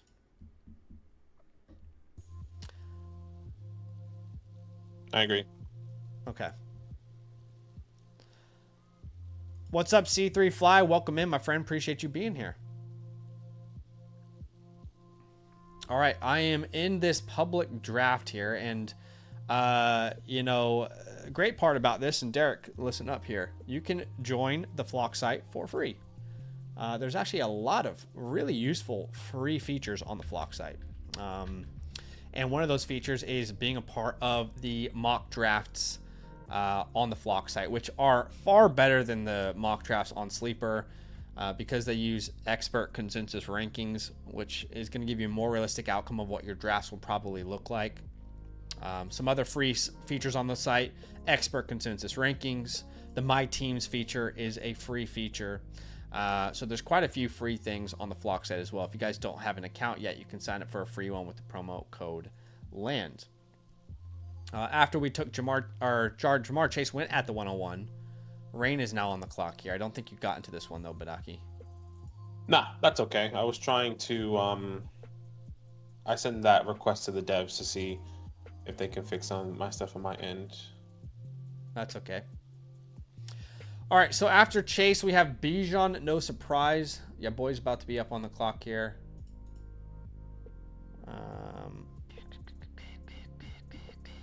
Kevin says, will the mock draft lobby expand to include different formats?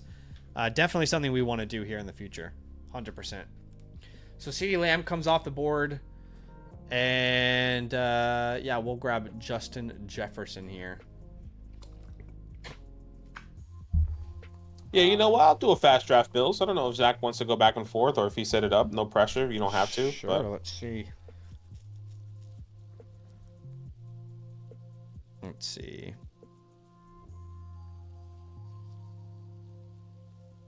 Yeah, there's 3 spots left in this one. I can send you that invite if you want. No, I'm in. Or at least I should be. Let me double check. One spot left now. Yes. One spot remaining. Let's have a geese Okay, here. cool.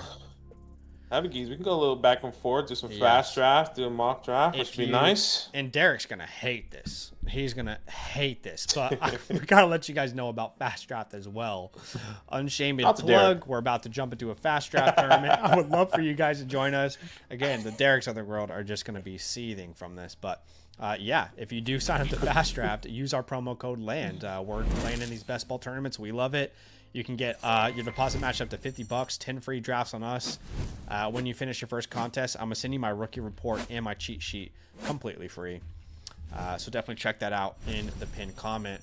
And we're drafting all the time over here with you guys. And a lot of you guys are ending up really loving these fast draft tournaments. And we're glad that you are, because we love them just as much as you guys. Brody says, I disagree. Do more shameless plugs. Oh, You know what's funny gosh, is, like, I watch so many. I feel like all I do is watch YouTube now. Like, I really don't watch TV. I watch YouTube all the time. And I just never watch someone who has something to plug and think like, wow, that's so annoying. I just feel like that's a part of the world that we live in nowadays. It's part of. And if you, I mean, like you what do it they when you go have to offer, anywhere, though. Like, great. If you don't like what they have to offer, it's like, okay, that's fine. hey, do you wanna upgrade your medium meal to a large for 30 cents? That's all we're doing. That's all. That's really all it is. You know. By the way, we did get into a draft here, and it looks like I am drafting at the 9 spot. the You're over 6. there at the 6, right by Mills at the 5. Mills. And Isaiah's at the 101. You love to see it. Your What Hurts is in here as well. Your What Hurts is in there. I love it. All right, just keeping you guys up with this mock draft we're doing on the Flock site. After I took Jefferson, it was Gibbs, Barkley, Neighbors, CMC, Puka, Amon-Ra, Brian Thomas, Nico Genti, Henry Taylor. So Taylor jumps up over Achane. Then we've got Bowers off the board as well at the 205. Isaiah says, first draft, I don't know what I'm doing. Yeah, that's fine. We can explain it just so we're all on the same page. The Rabbit tournament on Fast Draft is like their traditional 1 quarterback, start 8, but it's 10 team, so it's easier to kind of build out a team. But I at least really love the onesies in this format. But yeah, basically the way it works is you draft your team. It's not the same as like the underdog drafts where week 17 determines everything, which I personally prefer it the way Fast Draft does it. There's not a wrong way to do it. But what they do is they count total points from weeks 1 to 17. So it really is, it gives you the freedom to really draft your guys. You don't have to focus on like whatever matchup you're chasing in week 17 and the correlations between that. You just have to draft the guys that you think are going to score the most fantasy points this year. That's as simple as it gets. And that's kind of how you typically draft in your redraft leagues anyway. So it's great practice for any 10 teams or 12 team guys out there who are trying to get some drafts in. You don't have to manage this team after you draft it, by the way. You just let it ride. It will automatically start the best players for you each and every week, hence the best ball term. And then you got a chance to win some of that 50K as Nico and Brock Bowers come off the board. And we're going to start with Puka Nacua and Malik Neighbors here at the 9 spot. But yeah, let me know if you have any questions on that, Isaiah. Thanks for joining us, man. Yeah. Love. I started Jefferson Brown. I'm going to grab Amari on here as my RB2 in round 3. So Jefferson, Chase, Amarion. Honestly, if I could start the Flock League like that, that would have been a cheat code. Oh gosh, I mean, a lot of things could have went crazy in the Flock lead there. Yeah. A lot of coulda, shoulda, wouldas. Coulda, shoulda, wouldas. I mean, you could add Justin Jefferson and Derrick Henry. That's true. If I just chose a 7 spot, crazy, right? Same. But what can you do?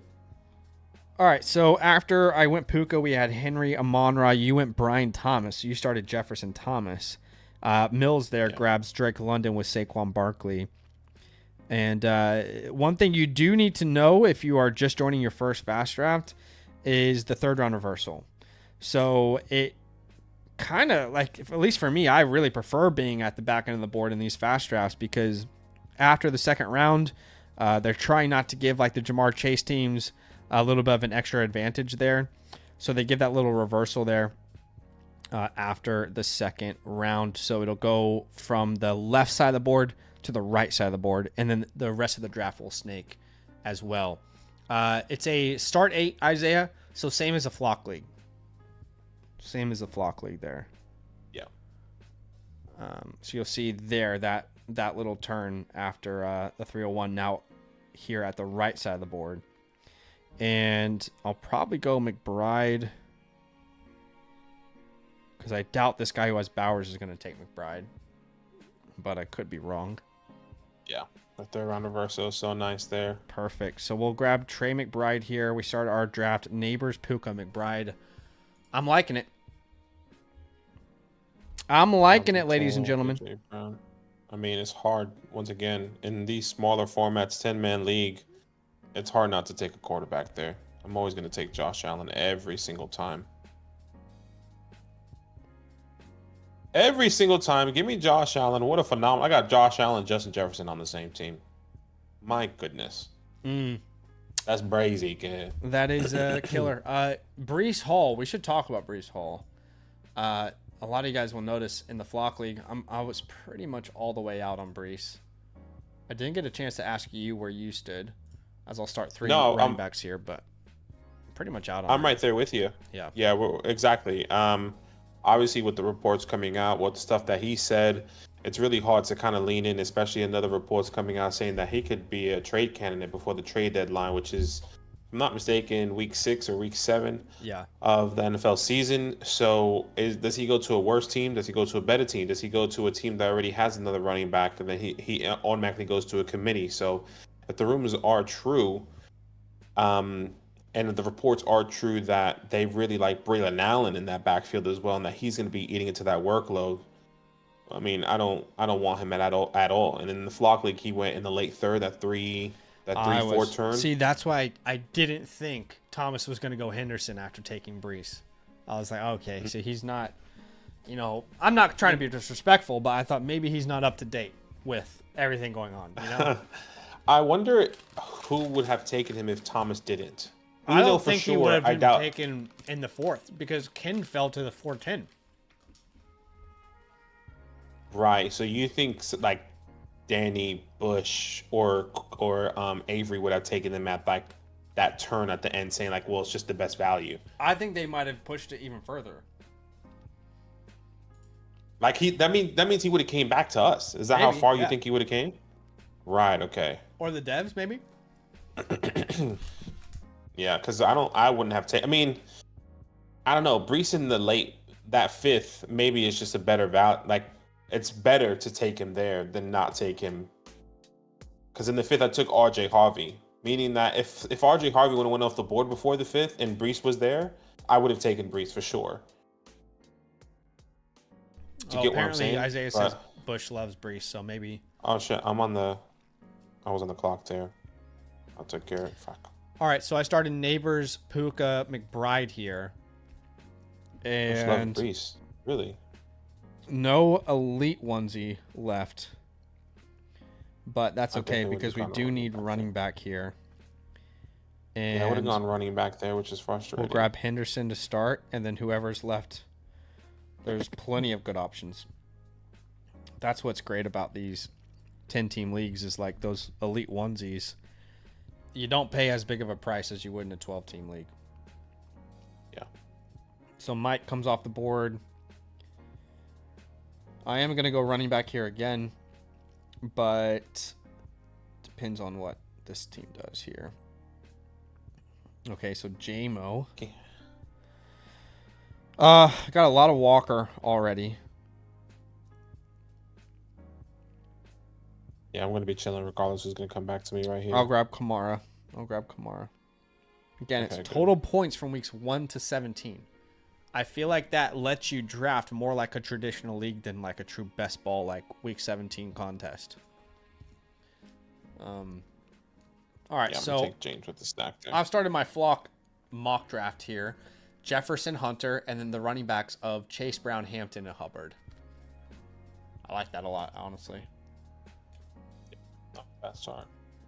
Is it crazy that football is What, 2 weeks away? days? Yeah, I think it's 14 days, 15 days. Like we're gonna be waking up at 3 o'clock in the morning. Are you ready for that? Insane, right? Absolutely insane. And it's gonna count. It's gonna matter. Yeah. That's wild. I was not like. I remember when the season ended, and we were like, full swing dynasty. Crazy. Absolutely. And then we do it again. I'll grab Ricky Pearsall here as my wide receiver 3. I am loving this draft so far. Maybe I should have drafted from the 4 spot. Here on FastDraft, after I took Kamara, it went Tyreek, McLaurin, Cook. You took Cook there as your first running back. Mills went Walker. Then T-Mac, Burrow, Pickens, Worthy. What's up, Drew? Says, do you have to pay to create an account in the Flock Fantasy app? You can create a free account. So there are some free features we mentioned Absolutely there before. Free. Derek's going to hate this. Shout out to Derek. It's a rough night to beat Derek. But there are plenty of free features on the Flock site. If you go to flockfantasy.com/land, I'll put a link in the chat for you there. You can create a free account. A couple of the free features are like the My Teams feature, where you can sync your team and kind of see where you rank amongst expert consensus. You won't be able to access like the individual creator rankings there, but you'll also be able to access like rankings. And I can't remember, some of these features are free. Most of them are. Like, you're not gonna be able to see like the draft guides or anything. But with the season pass, which is only $34 for the entire year, you would get access to the entire site. So all the premium tools, all the draft guides, the cheat sheets, the range of outcome tool, the comparison tool, the trade calculator, the trade finder, prospects page, everything would be completely unlocked for you on the site, and you would get a couple vouchers as well to come on the channel on the streams and ask some questions. So hopefully that is helpful. But yeah, you can join like the mock drafts for free for sure. With a free account, just sign up with the code LAND. Obviously, when you sign up with the promo code LAND, have a geese on the site, have a play on the site, and then obviously you can go ahead and figure out if you like the rest of the site to unlock all the other stuff, which is going to be great. Which honestly, to kind of talk ourselves up, I don't think you're going to regret it there. So, and I would say that if you were never had if you were one with us or somebody person else. buy the season pass and regret it. Yeah, just great for the redraft users, especially. Yeah, perfect product for like if you're just jumping into fantasy and you don't think about it year long, but you want to be prepared for your draft. I got Travis Hunter at the 609, which seemed really late. Maybe that's just me. I don't know how he's gone that late. I want Connor here, and I'm going to get Connor here. So we have started our draft. No quarterback yet, but Henderson, Kamara, Connor, Neighbors, Puka, Hunter, and Trey McBride. Feel pretty damn good about that one there. Yeah, not bad. Not bad. Good size. I definitely want a running back. Let's see. Joe Mixon off the board. Yeah, I'll take Swifty here. Get Swifty. All right, I just want to make sure Swift. I'm not missing any. I know we got those team reviews, which we'll do. Shout out to Angel, who said, I just bought a team playbook. Love and appreciate the content, fellas. I did see that come through. That must be you. Are you Nubinator there? Is that you? We'll definitely be able to have a look at that. So we've got 3 redraft teams we're going to look at tonight here.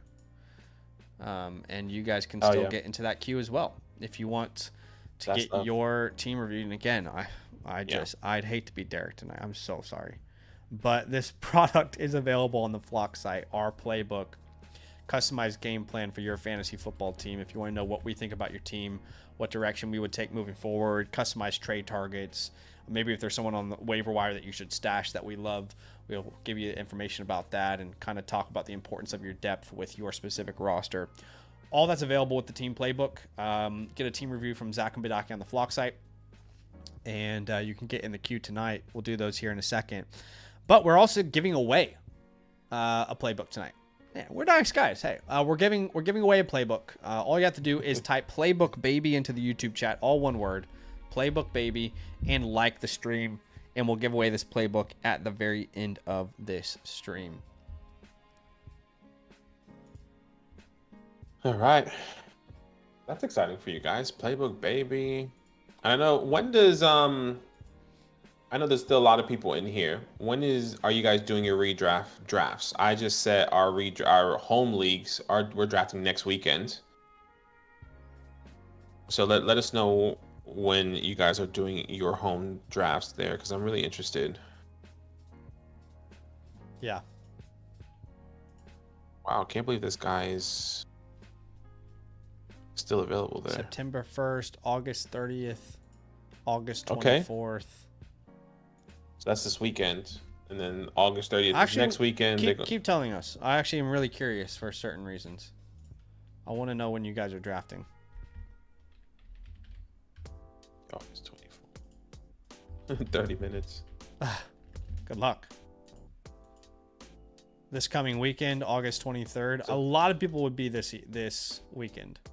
This weekend. Yeah, a lot of people will be this weekend, right? All right, let's take Monty here as well. Yeah, I think a lot of this is a really big weekend for drafts. This is the biggest. This weekend is huge. Yep. No doubt. So,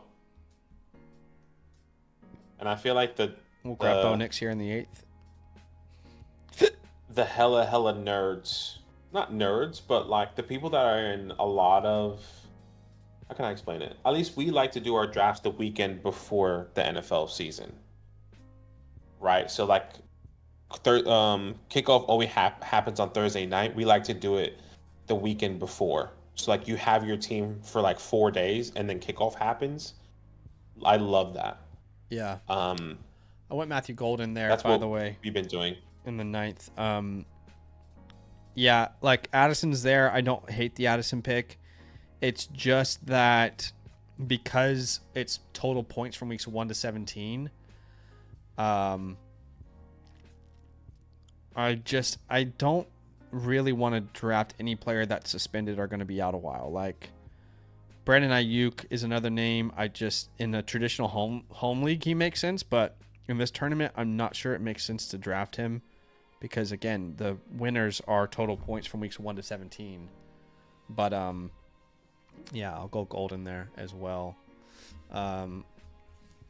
Okay, a lot of people giving their answers here. 31st, last week in August. What is redraft? I guess we say that often. So we have to always clarify because we have a Dynasty channel and we have this channel. Now, Dynasty, you don't redraft your entire team, right? You only draft rookies new each year. So we use redraft, and I know Proofy knows this, but we use redraft to talk about like the in-season space, where every year with your home league, you're coming back, you're all drafting brand new players. So that is why we use that terminology. So yeah. redrafts. But we do need to do a couple raffles here, okay? So the first thing is that tomorrow night on the stream, we're doing a real draft with real community members. We're doing it, it's called the H-Town League. All right, and let's see how many entries we have for the H-Town League. Let me just pull this up here. Let me see. So this is your last chance to really enter to get into that league. That is happening tomorrow. Now, the good news is if you don't get into this league, don't worry because there are plenty of opportunities to get into another league with us. In fact, let me just double check because we have a couple spots open in some drafts we're doing next week as well. So we're going to raffle off the spots for tomorrow's draft, real league. And then we're going to raffle off some spots to get into the Bravo and the Charlie redraft league. We have 4 spots in those leagues. So yeah, and those drafts are happening early next week. So there's never been a stream where you've had more chances to get into a real draft, either with us or with members of our community. So if you want to enter into those drafts, again, you have to be a promo code LAND annual Mother Flocker or a season pass member. But this link to enter is very easy to find. All you need to do is go to the Discord, go to the announcements tab, and under the announcements tab, you'll see this form for Google, and then fill out that Google form. So you have a very little amount of time left, okay, before we raffle off these spots. All right. Drew says, besides you guys, who do you think has the best team in the Flock League? Yeah, I always, and obviously I love Mason. Yeah. I'm so glad that we get to be a part of everything that we're a part of. But I always find it really difficult to navigate. I think Mason could draft a truly awful team, and the comment section would be like, this is the best team I've ever seen. You know, like sometimes I really don't think it matters. They're going to back him no matter what. I feel like he drafted like it's best ball again. Now there's a trade that happened that is going to change his team. But from a draft perspective, I personally didn't like his draft, but everyone in the comment section did. I felt like he drafted like a best ball league again. And if he didn't make a trade that he made, I think he would have been in a tougher position. But my favorite team in the league, I haven't really thought about it, honestly. I haven't thought about it either. I just pulled it up, just going through the teams here. I honestly haven't thought about it.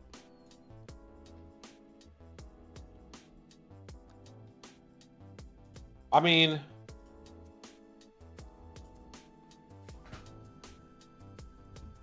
gosh, it sounds terrible. I just genuinely feel like I had the best draft. You never, like, we don't draft our team and then think, yeah, I don't think I have the best team. Look, I think there are pockets of where people were really successful. Like, there are really, really good pockets where people were successful. Like, I think, for example, Mason's first 4 picks were incredible. I thought they were really good. Yeah. You know? Same. Like, if he would have taken RJ Harvey at the 5-6 over DK, that would have been like, whoa. Like, he could have instantly won the draft. I don't care what he did after that. Or he could have taken James Conner at the 5-6 and be like, he's back on my team like last year. It would have been, because then take DK Metcalf off there, put James Conner, and then Zay Flowers, Jerry Jeudy, TJ Hawkinson. Like, that's such a good team. I mean, when you start your draft, Jamar Chase, that's always going to look good. You know, those domain boys were really hyped about the Mahomes pick, calling it the best pick of the draft. You and I have been pretty public on our opinion of Mahomes. In the 9th round, I don't think it's a bad pick. No, but I don't think it didn't stand out to me as like, oh my God, that's a league-winning pick. And I could be wrong, but he drafted a good team. I like Corey's team. Corey's team looks completely different now, though. Yeah, that's kind of why I don't like Corey's team now. I didn't really mention. I don't, no. But I liked it after the draft. I don't mind Nick, the editor at the 12's team. I really didn't like his team. Like, he was my least favorite team, and I love the guy, but you take Tyreek Hill out and then swap that again. Once again, you take a risk with Rashee Rice. That's a little bit different.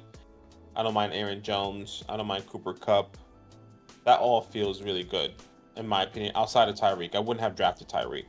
Swap it with any other wide receivers in the 4th round, I would have been better. Like, put Ted there at the 312. That feels a little bit better. Yeah.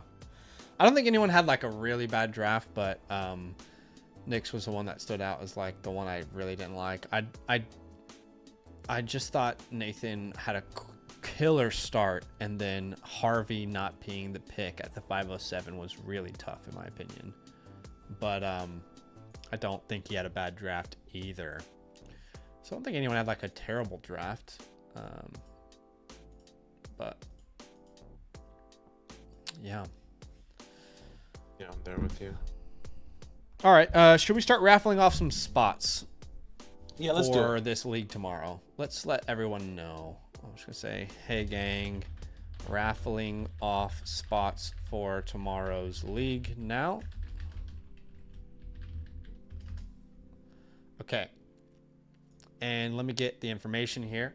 And why don't you go ahead and vamp for us a little bit as I grab all this information. Yeah.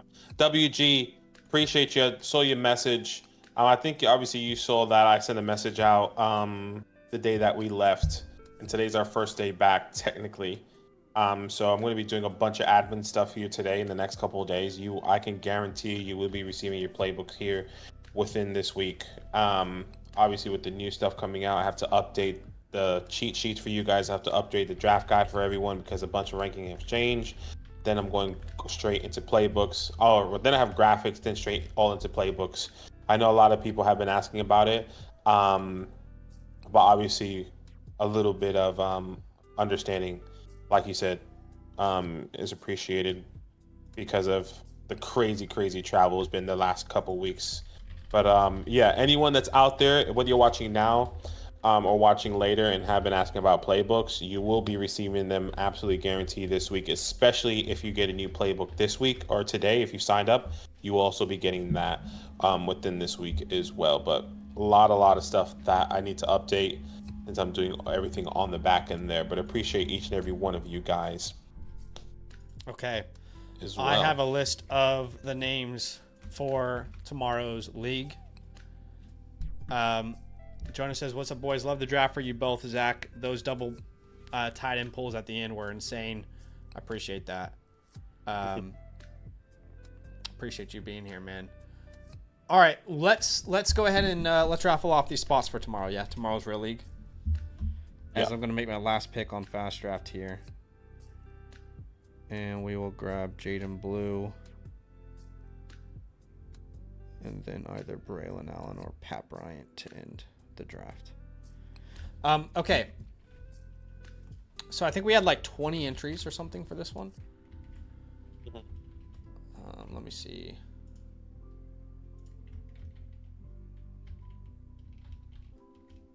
Okay. For some reason, I can't have this without like a space. So let's go ahead and get rid of all these spaces.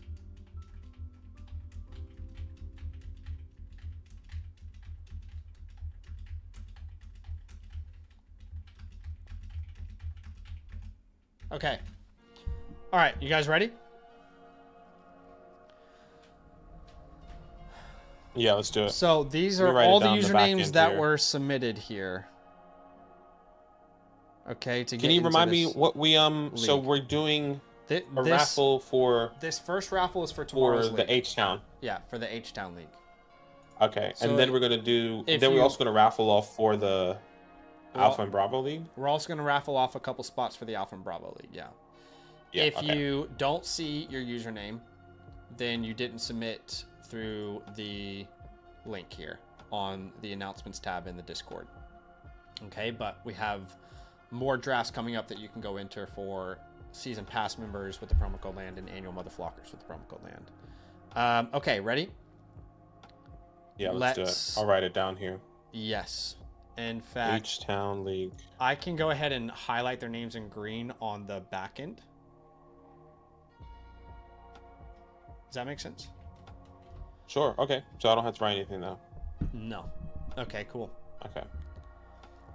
All right, let's I think if I go full screen it doesn't see your face anymore, so we won't go full screen. That's fine. But here we go. Because I'm All right, first spot. No, stop. First spot for tomorrow's real draft goes to J Kuna Matadas, which is a great username actually. Shout out to J Kuna Matadas. So J Kuna Matadas. Where's he at here? All right, I've got him here. We're gonna go ahead and mark him as ready to go. All right, so you are our first spot. We need 11 spots total. Okay, so the second spot for tomorrow's real draft with our community goes to officially Barbs8. Shout out to Barbs8. You are in there like swimwear. Where is Barbs8? Let me mark you down here Do I have you down, Barbs? I've got you down there, Barbs. You are Big good Bobs. to go. And by the way, everyone who gets a spot here, expect a Discord DM from our commissioner, Rowan, here very soon. So Barbs is good to go. Let's get rid of that name here. Okay, third spot for the league is officially going to, oh, so close, but it's Lathoko. Shout out to Lathoko. You are in there, my friend. So you are our third member. All right, let's take his name out. Lathoko, who is the last person to submit, by the way. All right, spot number 4. Spot number 4, my lord, goes to Steel Mob. Steel Mob is gonna be in the league. What's up, Steel Mob? Congratulations. You are in there, brother. Appreciate you, Steel Mob, longtime supporter. All right, are in order. We're gonna spin this here in 3, 2, 1. Okay, another entry here. Oh, it's so close. Bubba Football. Bubba Football is in the draft. Welcome in, Bubba Football. Let's see. Bang. Okay. All right. We've got another entry available here. So let's keep spinning. Just keep spinning. Just keep spinning. And it looks like Peyton H. Shout out to Peyton H. Appreciate you, man. Thanks for the support. Thanks for the love. You are officially in a land community league. Hey, congratulations, man. All right, let's keep going. We've got some more spots here. More spots here. And the next spot is going to, it looks like J. Russ 1010. J. Russ 1010, who submitted a while ago to be in this league. And again, if you don't get into this league, don't worry. There are plenty of spots we are raffling off tonight. So a lot of you guys are going to get a chance to get in a league, a couple different leagues, okay? Okay, here we go. Some more spots left to raffle off. And this next one is going to Perry16. Perry16, who another guy who submitted on the 22nd of July. And he made it in. Shout out to Perry. Called patience, ladies and gentlemen. Patience. That's right. All right, we've got another spot here to give away, and it looks like, oh, so close, but it is going to D. Tivy. D. Tivy, which is a more recent submission on the 12th of August. Shout out to D. Tivy. You are in there for our next one. So right now we have 1, 2, 3, 4, 5, 6. Okay, hold on. How many do we have? 1, 2, 3, 4, 5, 6. 7, 8, 9. So we only have 2 spots left, but that's only for one league. Don't worry. All right, there are more leagues. Okay, so here we go. All right, so 2 more spots for this specific league happening tomorrow. And that next spot is going to GCG. Shout out to you, my friend, GCG. I am trying to find you on my back end here. Here it is, GCG. That's a new name there. Congratulations, so brother. Congratulations. One more spot here. One more spot. And it looks like it's Bo Nix Collega. So a fellow Bo Nix stan. Welcome to the squad there, my dude. Mills, I can take that out. No worries. We didn't get you in one yet, though, right? Like, you didn't actually get in one, I don't think. Okay. Yeah. So that is the official list. But what we need to do is, here's what we're going to do. Now we're going to go and we're going to raffle off spots for the Alpha or the Bravo and Charlie drafts next week. Because next week, guys, we have like 3 real drafts that are happening. So you guys are still going to get a chance to get into some drafts, real leagues with us. And then, even if you don't get in, we're going to raffle off some spots for some reserves, because there will be plenty of people who might not be able to be in, okay? So why don't we go ahead and mark down the Bravo. So we need 3, let's see. I think 2 spots, because someone from Charlie's going to go to Bravo. So we need 2 spots for Bravo and 2 spots for Charlie. Okay. And what we'll do is Bravo, we'll highlight in light red. Actually, I'm just doing this on the back end to make sure we know what we're doing. We'll put that in pink, and we'll put Charlie in light blue. Okay. So let's go Bravo first. All right, 2 spots for the Bravo League. And the first spot is going to go to, I think Dynasty Dude's already in those leagues. Let me double check. Am I making this up, Dynasty Dude? I feel like he's, let me see. No, he's just in the Bravo Dynasty League. Dynasty Dude, you're not in one of the follower redraft leagues yet, are you? Is he with us? No, I don't think so. I'm just double checking here. I'm going through Alpha. He's in Philly. You can, yeah, we can get you in one of these if you want. Bravo. Here we go. Purple. If you want, the spot is yours. All right. We'll get Mills out of there as well. Okay, here we go. The second spot in Bravo is going to J.K. Blaine. I think we've already got J.K. in a league. Let me double check here. J.K. is definitely in a league. I forgot which one. Is J.K. with us? I think we've already got J.K. in one. Let's raffle that off again. I can't find him, but maybe on the back end you can see it over there. All right, so this spot is going to Artets. Artets. Where's Artets at? Where's he at? Bang. Okay. So those are our 2 Bravo members. Okay. Now we need 2 more spots for the other one. Okay. Here we go.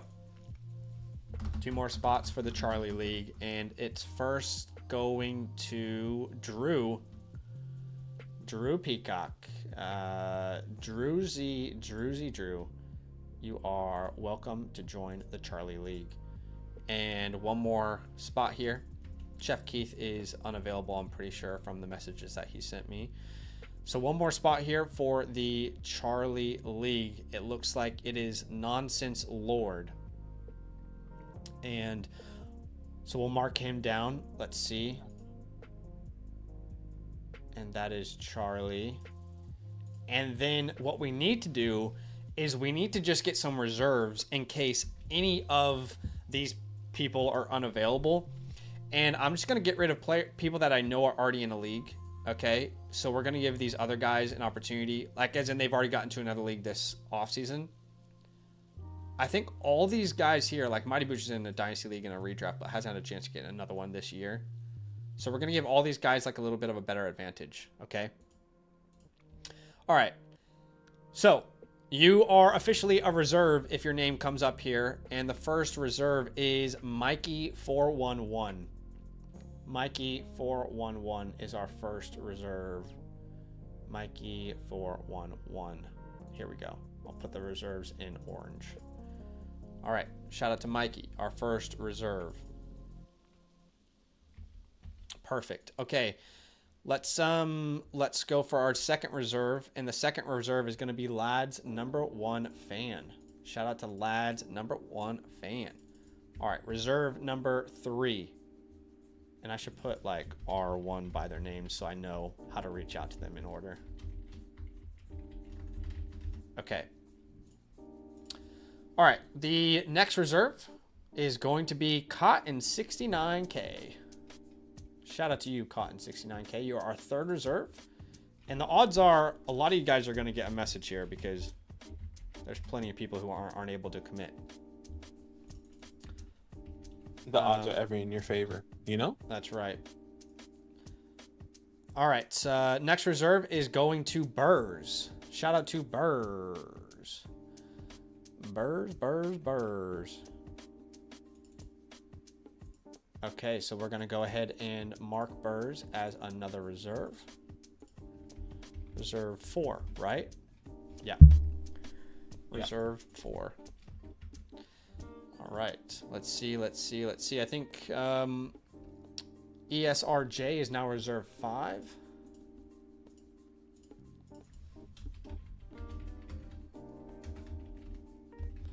Which is great. We've got that. Let's go reserve 6 here. And reserve 6 is going to be Quiz222.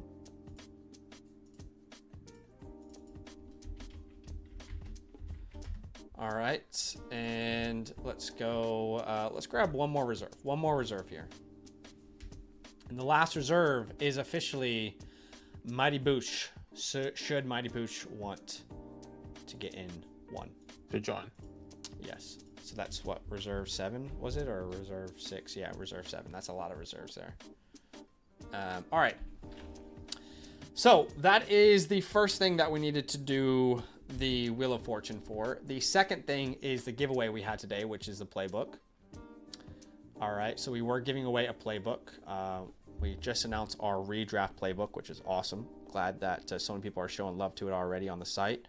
And we're going to do some reviews here in a second. But we are giving away one of these playbooks for free tonight.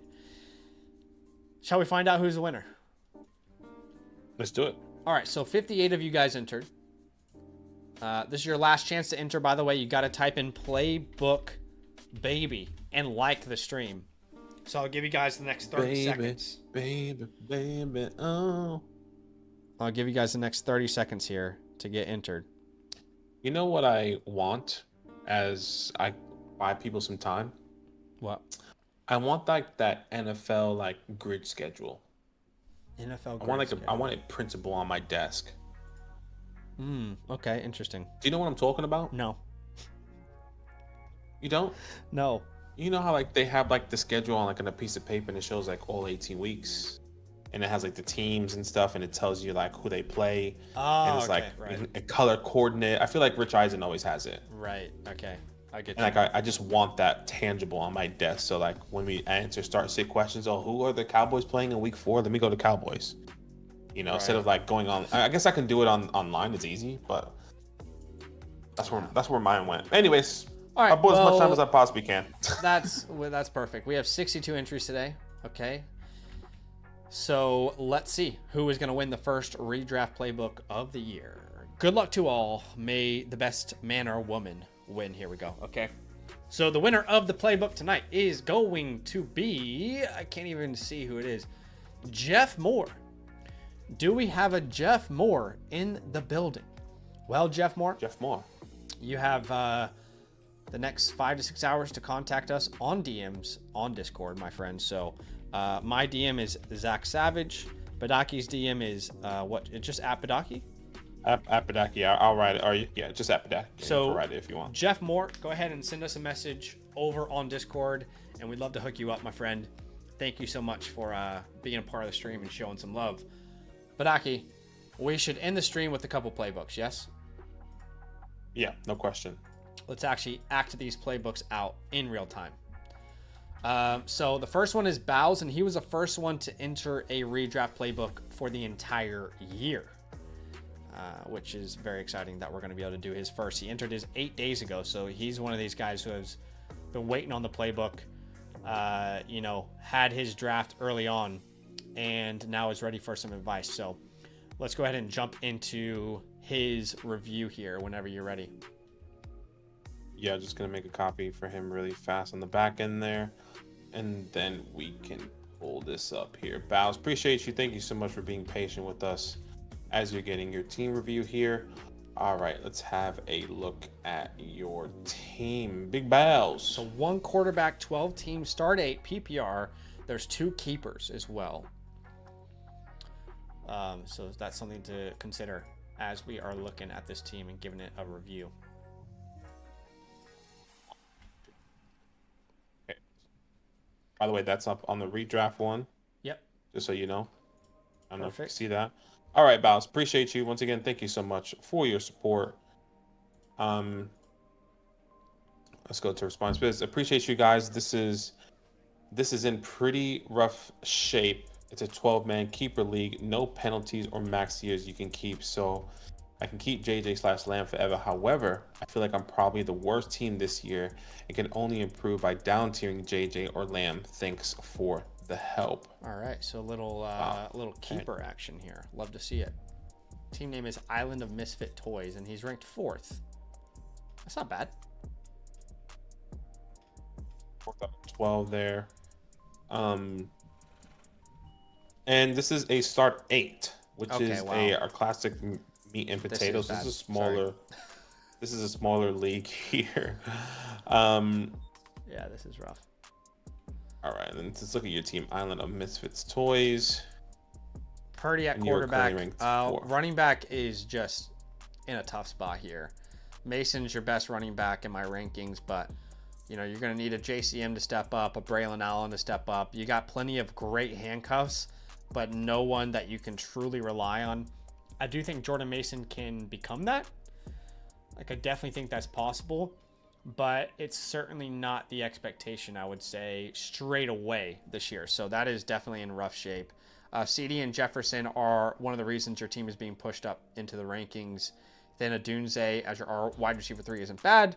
Keenan Allen, wide receiver 4. Zach Ertz as wide receiver 5, tight end 1, rather. So, first off, Brenton Strange is on the waiver wire. Yeah, that's what I was thinking. We're going to go through some of the admin stuff here. Let's just start this with league format start 8. So you've got that. A start 8 1 quarterback is a meat and potatoes lineup. Only 2 flex spots. That is the flock league format as well. This format, yeah. The importance of depth in a lineup like this, I will put it at like 3 or 4. Yeah, that's what I was saying. 3 out of 10. That's where I was at. So we can do 3. Yeah, and again, like we need to talk through how important depth is in your specific lineup, and in a lineup like this, only 2 flex spots, no specific requirements for receivers or running backs. I would probably put it at around like a 3 out of 10. Not as important as some other formats there. 3 to 4 out of 10, yeah. All right, so your untradables. Look, technically your untradables are CeeDee Lamb and Justin Jefferson, but we're probably going to have to move them given the nature of this keeper league. Your stashes, I would say Braylon Allen and JCM, yeah. JCM, Braylon Allen are great stashes. On the waiver wire, Brenton Strange I would pick up and I would drop Zach Ertz. Personally. Now, I actually prefer Dak over Purdy this year, but it's so close. I don't think you have to force that. Justin Fields is another great pickup.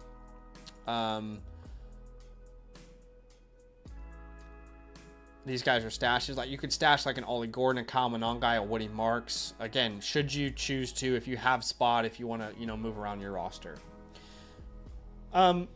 Okay, should we talk trade ideas? Is there anything that we haven't discussed that we need to? Yeah, I would definitely say Woody Marks is a big one as well, just FYI. Yeah. I'm going to put those 2, so remember, up to 8. So just to reiterate, Justin Jefferson, CeeDee Lamb as untradeable, stashes, Braden Allen, JCM, Kyle Monangai, Woody Marks. And then the waiver wire is going to be Brenton Strange, Dak Prescott. 2 guys you can potentially pick up. And then for your cut there. Forecast, I would cut Zach Ertz today for Strange. I will cut him pretty much straight away. All right. So, should we jump into some trade ideas? Yeah. All right. Let's do it. Okay, so here's the interesting part about this team, because if this was a dynasty team, you and I would approach it differently, but it's not a dynasty team. Okay? And I say that because this team is not very good outside of the wide receivers, Lamb, Jefferson. If you remove those guys, this is the worst team in this league. It's not even close. But the difficult part is in a traditional redraft league, you are not getting the benefit of being a bad team, right? It's not like if we wait this year and we're terrible, we get the 101 in Dynasty next year and we grab Ashton Genty or whoever ends up being. You know what I mean? So that is a really difficult thing to address, because you can hold on to this team and be terrible. But the reality is, I do think you need to make a move. And that move for me would be tearing down from Lamb or Jefferson. I don't care which one. And I don't think you have to do both, but we can explore both options, and then you can go from there and kind of figure out, your options. I would just say, as we go through these trades, we just say Jefferson or CD. Either of them are fine. Maybe the person that you're trading with has a preference, but I kind of think tearing down is a must. So should we explore that? Yeah, let's do it. So let's start with like a Nico Collins idea. So we go from to Nico Collins and James Cook. Yeah, I like that. You and I would both be pretty comfortable with that. I'll do that every day. Obviously, if you can pull off like an Amari and Hampton, that would be great. But I don't think that one is possible. Cook is definitely more doable. He seems like the much easier guy to acquire. Let's keep looking. Pickens, you'd have to go like Pickens, Brown. I just don't think this one works. So. Yeah. Yeah, I don't think Pickens works. What about unless Pickens, Egbuka, Brown? Egbuka's a really good keeper, though. I feel like that's gonna leave that person short. I don't know, but yeah. Okay, so, let's go Egbuka. Let's go Egbuka, Brown, and then what if we swap quarterbacks? That might be asking too much. We also ask for like Benson or something, right? Yeah. Malik Neighbors, Amon-Ra. I think Ladd is probably the tier down there, but I don't like the options here. So let's keep looking. T-Mac is really interesting in a keeper league. Could you go like T-Mac, Derek? Yeah, that's a tough one. This isn't ideal, to be honest. That's not an ideal team. Let's keep looking. Drake London, maybe? Yeah. Well, Drake. Marvin might be better in a keeper. Better? So like because he has Njoku too, we could try and go Marvin, Harvey, Njoku. Okay. And if those two guys hit, Marvin and RJ Harvey, you're chilling from a keeper perspective. You're kind of covering a lot of your bases there. Ricky Pearsall, Travion Henderson.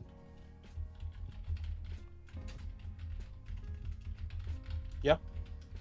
I don't know that you can get more than that, but if you're able to push the envelope more, you know your league more than us, then you could potentially explore like the idea of a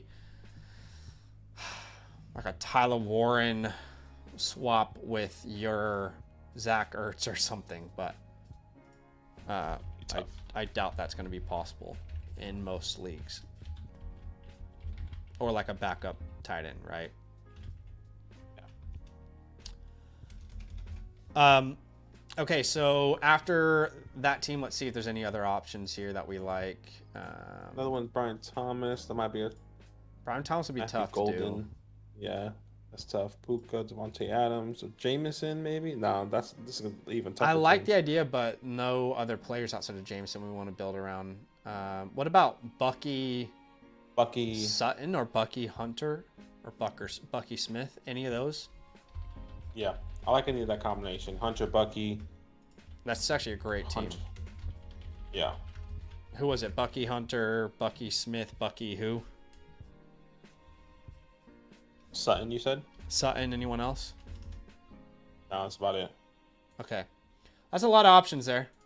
A lot of options. Essentially, we just wanted to tier down. Yeah. Right? Like, you just want to tier down from Justin Jefferson, CeeDee Lamb, but also kind of get a keeper in return in a weird way, right? You're giving them that higher keeper, but you also get a keeper in return that's probably a little bit lower. For example, the Martin Harrison, so he will still become your keeper. But then you still get the depth at the running back and at the tight end that you really need, or help, that you need at running back and tight end there. Yeah. You know? But appreciate you, Bose. Your team playbook, what's the timeline here? 48 hours? Within 48 hours, you get your playbook here, the brand new, beautiful design for your iPhone or whatever phone you have, playbook. 48 hours? Yeah. 48 to 72 hours, just based on everything I need to catch up on. But you will get it within 48 to 72 hours. But appreciate you. Thank you so much for the support. Thank you so much for being patient as well, Bows. I know you submitted that 8 days ago, but obviously giving us that grace with being in Texas and traveling for the Flock League. Yes, and if you're out there and you want your team playbook, let's say you just drafted your home league or whatever the case may be, and you want some feedback on it, just what we did for Bows, we can do for you. You can get your own playbook as well, customized for your fantasy football team. You can get that by either becoming a promo code LAND annual Mother Flocker member on the Flock site. You'll get a free voucher. or you can purchase one a la carte on the Flock site. If you're already a season pass member, you'll get a discount on it as well. But you go to the personal advice button at the bottom right, team review here, and then choose Zach and Badaki. Let us know if you guys have any questions. But Drew says, I'm trying to make an account. Does it cost money? Okay, so to get a free account, it doesn't cost any money. You can just use the promo code LAND, sign up, and some of those features are free. But you're not going to get a playbook for free, just to be clear. But yeah, Mike, FastDraft is in New York now. That's a pretty big update. We actually didn't, we forgot to say that, but FastDraft is in New York. It is live for all those New York people out there. Okay. SMB. Hell yeah. Well, now you know, brother. Come through. Should we go to iMoxie Fox here? Yeah, iMoxie Fox. Thank you so much for the support. You know, one thing we didn't give for Bows was a team grade. Yeah, I think honesty is really important when you guys can come get a team review from us, and I would say like a D+. It's in rough shape. Obviously the top end talent is there, but there's just no one else, and the only option is to try and wiggle around. When you got a keeper in that spot, it's really tough to improve it. You got to draft really well. Yeah, I think so as well. That is a tough one there. D+. Once again, appreciate you, Bows. Thank you so much. All right, iMoxie Fox here. All right, here we go. Let's have a geese at this. No context, nothing on the back end there. 1 quarterback, 12 teams, start 8. So we do have another meat and potatoes here, which I'll put in the chat. That's going to be there for you guys to see. A nice meat and potato format there. Okay, let's have a look of your team name, which is Mulan. You currently rank 1st out of 12 as well. Nice. Let's have a look at this team. Jaden Daniels, JJ McCarthy, 1 quarterback team.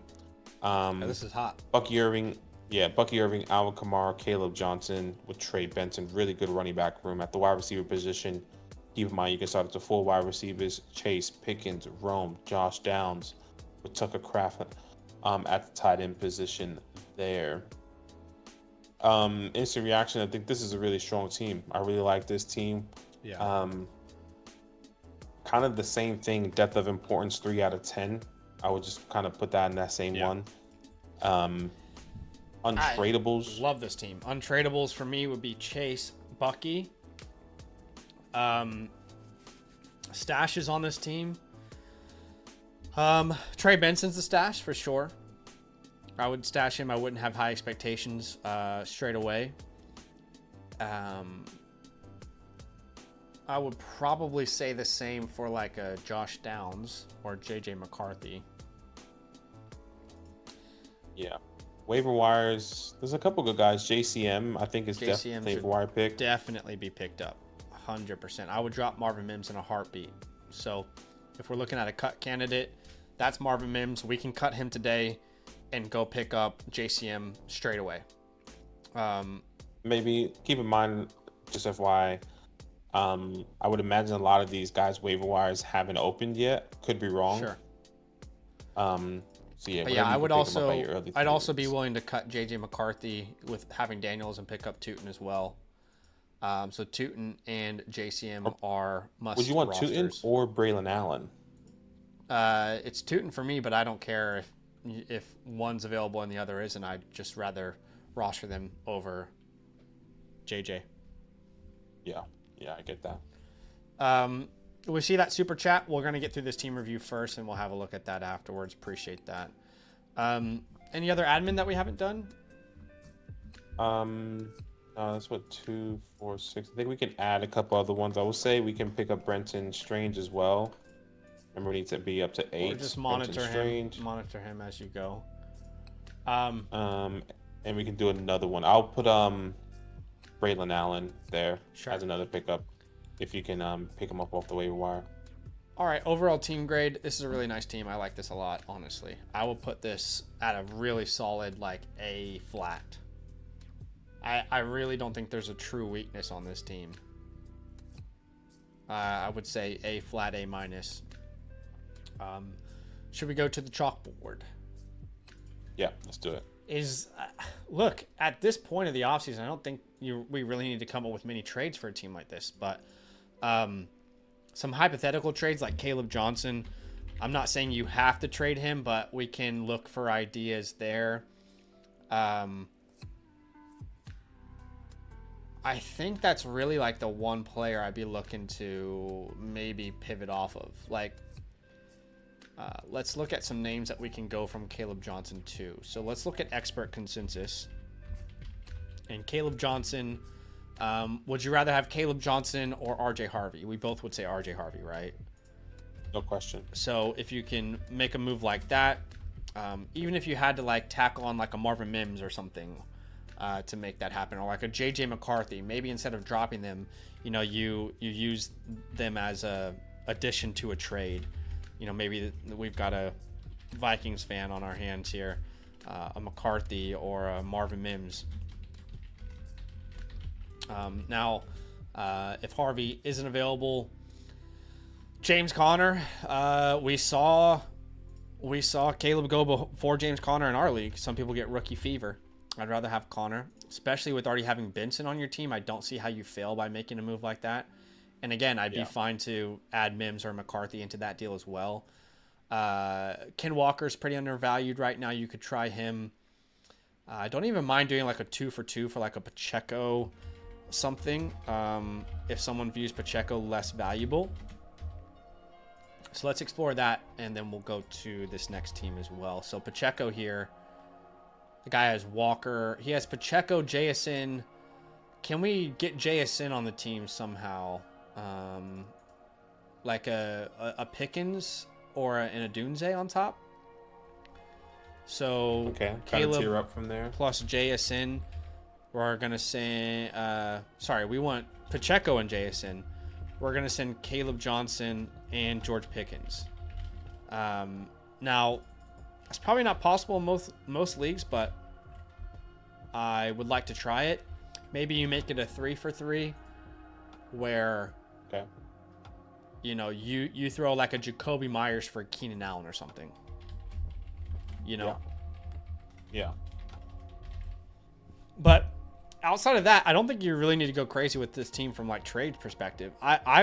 We always want to provide trade ideas, but even if you hold Caleb Johnson like heading into the season, I wouldn't be upset about that. I wouldn't say like you desperately need to make a trade or anything, but just giving you ideas should those options be available to you. But really great team.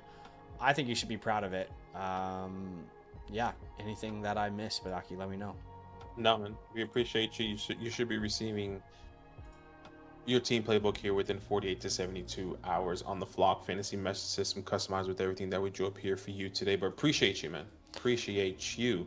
Yes, and again, the playbook is available on the Flock site. If you become an annual Mother Flock member with the promo code LAND, you can get one.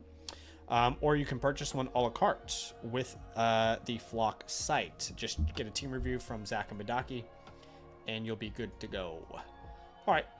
Should we look at this next team here? Yeah. Nubinator. Draft for the Nubinator. Okay, Nubinator. Thank you so much for the we got a support. trade question. Let's get this trade question and then the super chat, and then we'll get to the team review. My bad.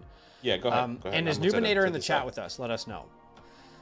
Okay, Motionless. It's a Dynasty Superflex start 11 big lineup. They're sending Golden and Puka to get Adams, McLaurin, a first and a second. Personally, I think this is massively underselling Puka Nacua. I wouldn't sell Puka Nacua for Adams, a first and a second alone. So Terry and Matthew Golden in my dynasty rankings are pretty much close back to back. I would need Adams in like 2 to 3 firsts to sell Puka. So yeah, I'm there with you. I mean, if you look at his start of his career, first 2 years, it's like historically elite. I don't want to give up on a guy that Sean McVay probably views as his premier offensive weapon long term. So I'm very much hardcore against this. I don't think it is close to the value of a Puka Nacua. All right, Nubinator here. I'm there with you. All right, Noobnator, appreciate sorry. you. You are a heat. Shakespeare. I keep forgetting the super chat. Okay. Let's do super I chat. have the 112 this year. What is your opinion on reaching for Bowers at the 201? Well, funnily enough, that happened in the Flock League. I can just tell you that Benaki and I were both very happy that it happened because we would have never done it. We love Brock Bowers, but in your traditional league with no premium to the tight end, I would rather get Kittle in the 3rd. I would rather get Warren or Loveland in like the 8th, 9th round. I just don't like it from a team construction perspective. I wouldn't do it. I think if you're telling me if it's a start 7, Shakespeare, I would be intrigued to do it at the 201. If you're telling me you can start, I don't know, Amon-Ra St. Brown and Brock Bowers, sometimes Amon-Ra falls, Brian Thomas at the 112 and the 201, I'm okay with that. But if there's anything start 8, just like the Flock League or bigger, I would be pivoting. I wouldn't want to take Brock Bowers there. Sure. Hopefully that is helpful. And again, appreciate the support big time, my friend. Thanks for being here with us. Should we get to this next team review here from Nubinator? Angels in the building. Okay.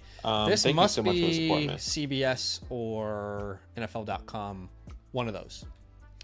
But we can still see the team. So one quarterback. Give some advice. Yeah, one quarterback, 12 teams, start 7. So this is all heavy hitters. ESPN. This is exactly what... You should be able to link ESPN just so you know. You should be able to. Go to the My Teams tab, and then you should be able to add your ESPN link here. Just follow the instructions. So you'll be able to kind of view the site in a better light. But let's have a look at the team, shall we? Yeah. And I appreciate you. And Jigba's in Paris is your team name. Start 7. Colossus.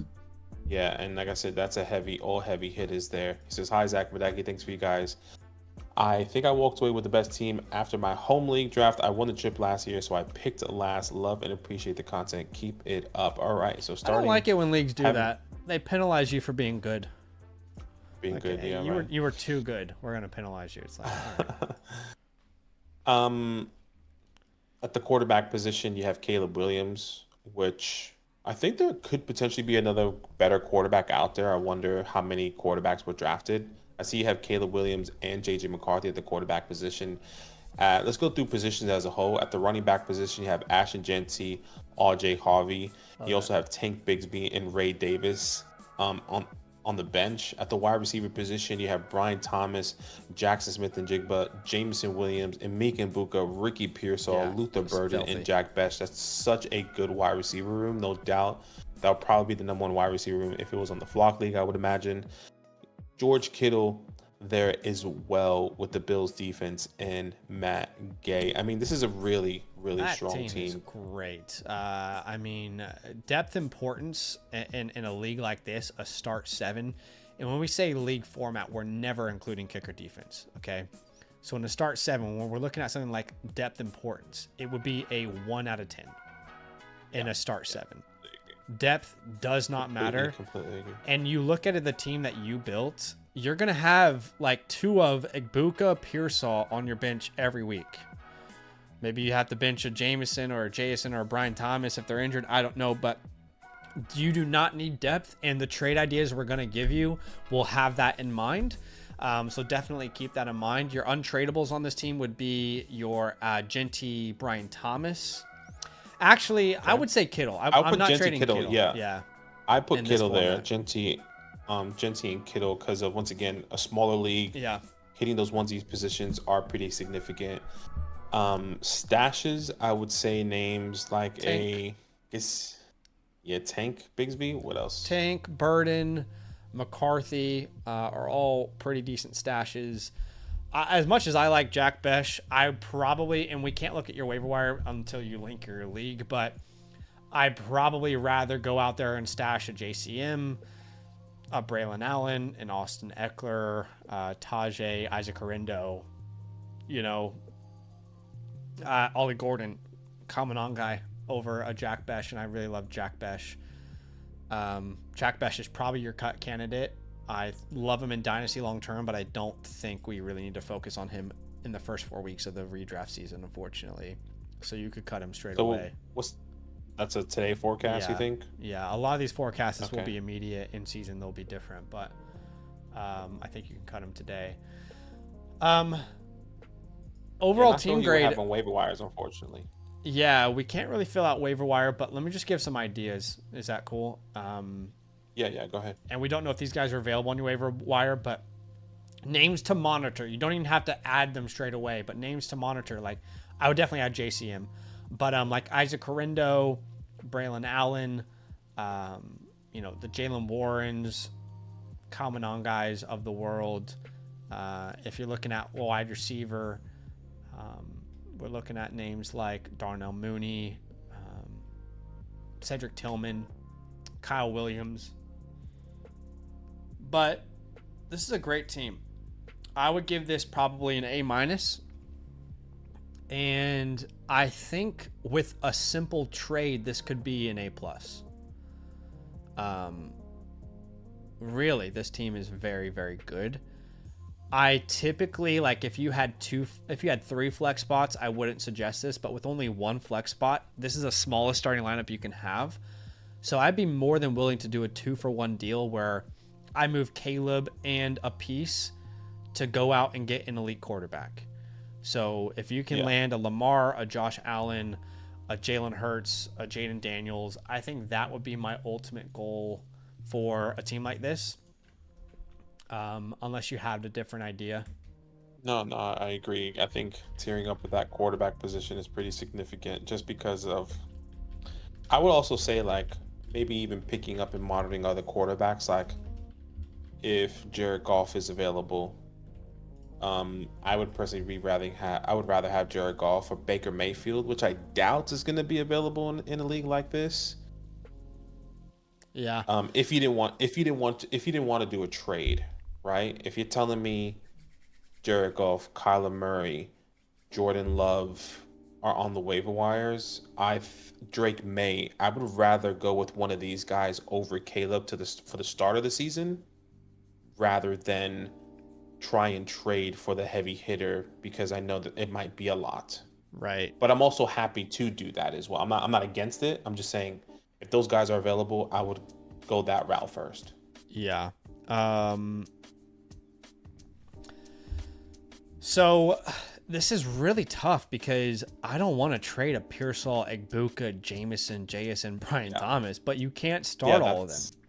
So with that in mind, I will just say this, preface this is very important to say.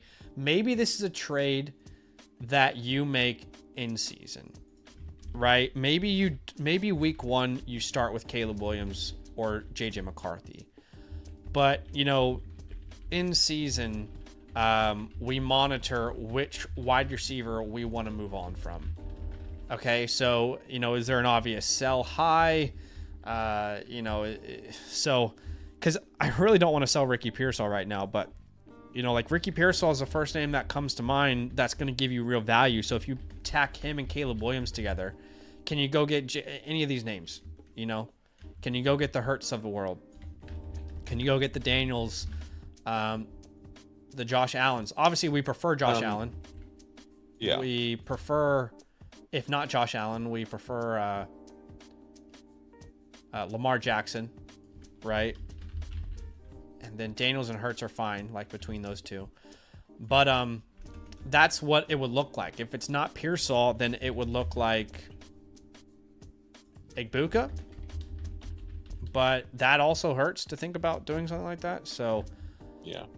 Basically what I'm saying is I'm okay to move on from one of these names, but maybe we wait a couple weeks to really assess. You don't have to make a trade right now. You've done a great job of building a monster team here.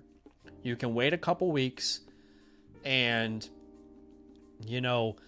let's say Godwin, the reports are he's coming back in week 4. I'm not saying Ibuk is going to be bad or anything at that point, but maybe you use that as an opportunity to tier up to one of these elite names. Maybe Brandon Ayuk is coming back, and I'm sorry, I just realized the pass was over all these ideas. So you get where I'm coming from.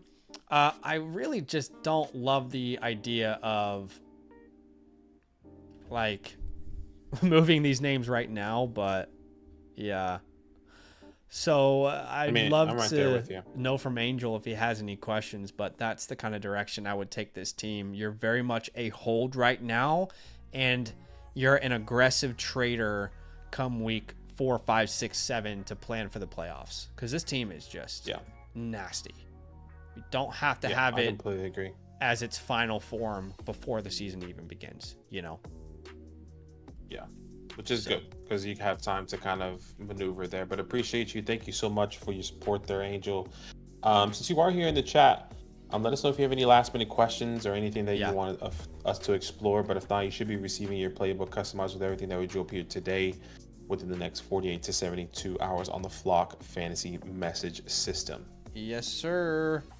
Exactly. So, again, we can come back to this here in a second, but we'll just wait to see if you have any questions, and then,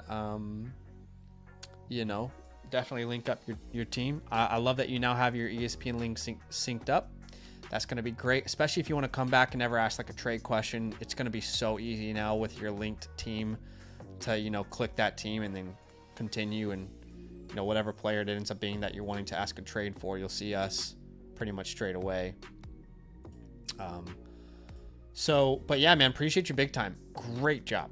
Really great job. You absolutely killed that draft. And if we were any help whatsoever to help you get a team like that, I feel very proud, because that's a monster.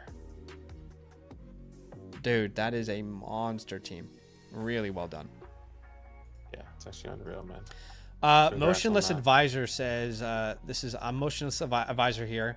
You guys reviewed my team before, made a few changes to add some running back depth. This is a league where running backs get 0.5 points for rushing attempts. Wide receivers suck. Let me know if that changes. Right. Yeah.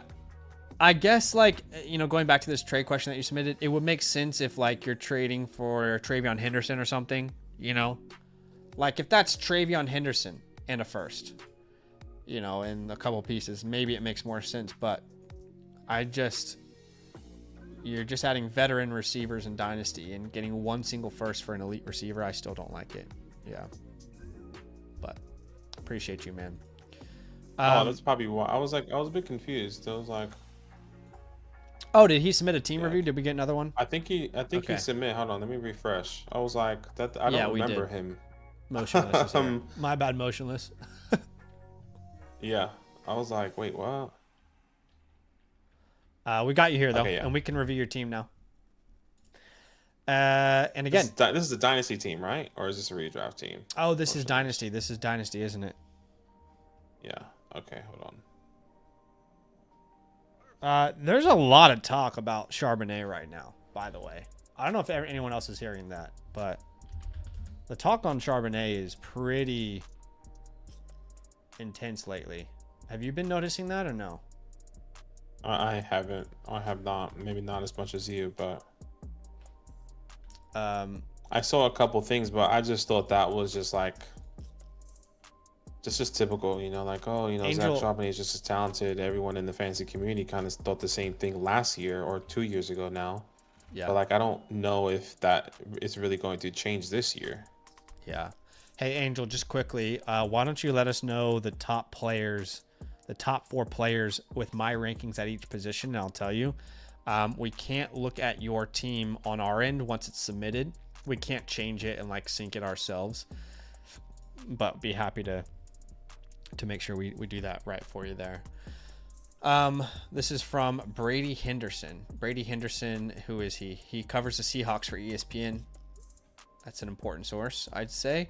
He says, while no one with the Seahawks has publicly acknowledged that the RB1 is up for grabs, Walker's ongoing availability issues and the way Charbonnet continues to impress the organization suggests that the Seattle backfield could be more than a timeshare than a typical starter backup arrangement. I just felt like that's been reported for the past 2 years. Yep. But I could be wrong. Still pretty full of shit. Could be. One thing to consider here, the Seahawks have to decide if they want to sign him to a long-term deal this offseason. Well, that's This a is- contract year, so it kind this of is makes a sense of contract year. why a lot of it is going to lean on Kenneth Walker. And if not, if he can't stay healthy again this year, it's like, okay, well, let's walk away. I more think if something goes wrong, they could potentially start to lean into Charbonnet, which they have on a 2-year contract. So, anyway, all right, shall we do this dynasty team here to end? Yes, I need to And go then to the Dynasty tab now. Yeah, we'll do Tiki here on another stream, unless Tiki's in the chat with us. But let's have a look here. Let me just make this for him really fast. Motionless advise. And then we definitely need to call it after this because I got some work I need to do. And I know you do too. Yeah, there's a lot of stuff we both need to do not being back. Okay. All right, Motionless, appreciate you. Thank you so much for the support. Let's have a look at this team here. I don't think there's any context outside of what you kind of said in the chat there. He said tight ends get 3 points per reception. What the fudge? Tight ends get 3 points per reception. Wow. That's insane. What else? Did he send something in the message tab? Let's see. I think he might have. He says, how do I add comments? I'm trying to give details about the league. That's where you sent that is where you would have added the comment, but that's okay. So 3 points per reception is bonkers. Yeah, 2 quarterbacks. Also, it sounds like this is a league where running backs get 0.5 points per rushing attempt. So wide receivers aren't as valuable in this league than a typical league. That's a big starting lineup. All right. Yeah, it is a big starting lineup. Start 11 is pretty significant there. Super flex too, So yeah. let's have a look at this team. Currently ranked second. Okay. Really quick before we move on, Angels said top 4 on waiver wires are Woody Marks, Monangai, Yeah. Rashad Johnson, and Marshall. I will put Lloyd. Woody Okay. Marks and Kyle Monangai at the top of my list there. Yeah. Yeah, let me just write that down. Woody. Yeah. So we'll have that ready for his and Kyle playbook. Monangai. Zach says running backs are huge in this league. Hubbard's basically 2 first, Gibbs worth 4. Okay. That's good to know. Okay. All right. Let's have a look at this Yep. team here. Currently ranked second out of 12 at the quarterback position. Jaden Daniels, Caleb Williams, and a bunch of quarterbacks to list off. I think that's a good quarterback room in a super flex league. That's all you need. At the running back position, Omarion, Chase Brown, Caleb, Chuba Hubbard, CMC, Alvin, Trey, Najee, Garendo. I mean, there's a lot of running backs. Incredible depth at the running back position there. And running back 0.5 per rushing. Okay. At the wide receiver position, Puka, Nico, Worthy, Godwin, or Golden, Josh Downs. Like the wide receiver room as well with Brock Bowers, literally one of the best tight end positions you can have there. You don't have your first in 2026, but you have 2 firsts. You have your first and another first in 27 here. Going straight to untouchables, especially in a league like this, we're instantly going to go put Brock Bowers there. Yeah. Jaden Daniels is going to be there as well. And also we can put Puka Nakua. Maybe we could put Appreciate 4. you, Angel. Actually, support. Actually, no, we can't. Hold definitely is going to be Trey Benson for sure. I would say Isaac Garendo is going to be a hold as well. Crazy, dude. Josh Downs is going to be a hold as well. And then drops. There's going to be a lot of drops here. Khalil Herbert can go. Will Howard, Gardner Minshew, Marcus Mariota, Trey Lance. Yeah, I mean, you can drop a bunch of people names. you can drop here. Thing is, the waiver wire is going to be completely naked in a league like this, so you don't have to drop any of these names, but they're all pretty much worthless. So be willing to if any name becomes interesting. But Brock Bowers in this format averaged 28.6 points per game last year. 4 more points per game than Jamar Chase. That's wild. As a rookie. Wild format. Absolutely wild. He says, I traded McBride, McCarthy for Kamara, Harvey, Caleb Williamson, traded Harvey and Tracy for Caleb Johnson, Warren, and Hubbard. Okay. I like it. What a team, man. So if his starting 11, I don't love quarterback 3, but Daniels, Williams, then Hampton, Brown. All right, that's 4. Then we've got Puka, Nico. That's 6. Bowers is 7. And then our 11, we're probably starting like Hubbard, which is 8, 9, 10, and then 11 between Worthy, Golden, Downs, or Caleb Johnson. Really good team. Definitely a good mix of like youth and veterans. Outside of McCaffrey and Kamara, there's a lot of youth on this team, actually. I would give this like an A, considering the format, like an A-. Yeah, I'm there with you. And you've got good depth as well. Like, I know wide receivers aren't as valuable as running backs, but, you know, Caleb being there, Golden, Downs, these are great options. Good options that you can have there, which is really good. I'd love to... I don't think you need to move Puka, honestly, but what I would love to do is try and figure out maybe a quarterback 3. So... It's on the waiver wires, right? How we do that? Yeah, waiver wires are naked. There's no quarterback on the waiver wire. But is there anyone who has like an excess of quarterbacks? This guy's like a Geno Smith. The first rank, has Geno Smith. So I mean, you can like you're pretty much all in with this team. Like, you don't have to hold back. Sorry, let's just stay on track here. Any admin that we didn't talk about? No, I kind of went through the whole thing there. Main pathway, I would say without his first, you can put that in the Windows Open or / contender, however way you want to look at it. Draft capital, since you don't have your first in 26, but you have 2 in 27, which we do like a little bit more. I just put it as a C+ or B-. I don't think it's that big of a deal, but other than that, that's all admin. Yeah, I think you had a great draft considering the format of this league. Getting Hampton, Johnson, Golden gave you an A- draft grade. Really good haul there. Again, considering how important running backs are in this format. I'm sure Golden would have been a big value too. He probably fell way down the board. Man, really only RB or quarterback 3 is what I'm looking at here. I really don't think you need to make a single move. Like, you are set up to win this year. You've got picks in 27. He says traded Judkins away for 2 firsts and a second, which I don't mind. He says I'm competing with other teams. He's nuts competing after 3 years. If he wins again, the league resets. Okay, well, that's very important because your picks are actually useless then. Because if you look at his team, Jackson, Burrow, McCarthy, Gibbs, Genty, Achane, Higgins, Smith, Moore, McBride. Respectfully, I don't see a reason to hold on to these picks if there's a chance they're not even worth anything. You know what I mean? Yeah, I agree. Like, trying to just go straight up. Like, the goal is to reset the league, so you might as well use your first and probably do that. Or the goal is to stop it, because if you don't try and stop it, then it won't matter anyway, and all your work to try and build this team will be pointless. So let's think that through then. Let's look for I'd say a quarterback 3, and maybe we can. Would you go all in and do like I don't want to do like Caleb in a first for some upgrade, but no, I just think quarterback 3. That's what I think. I think QB3, and honestly, I'm not spending too much. Like, the problem is that he doesn't have those cheap assets that like, if you had seconds and thirds or 2 seconds and thirds, I'm going straight for like the Staffords or the Staffords of the world, the Daniel Jones, the Anthony Richardsons of the world, if I could.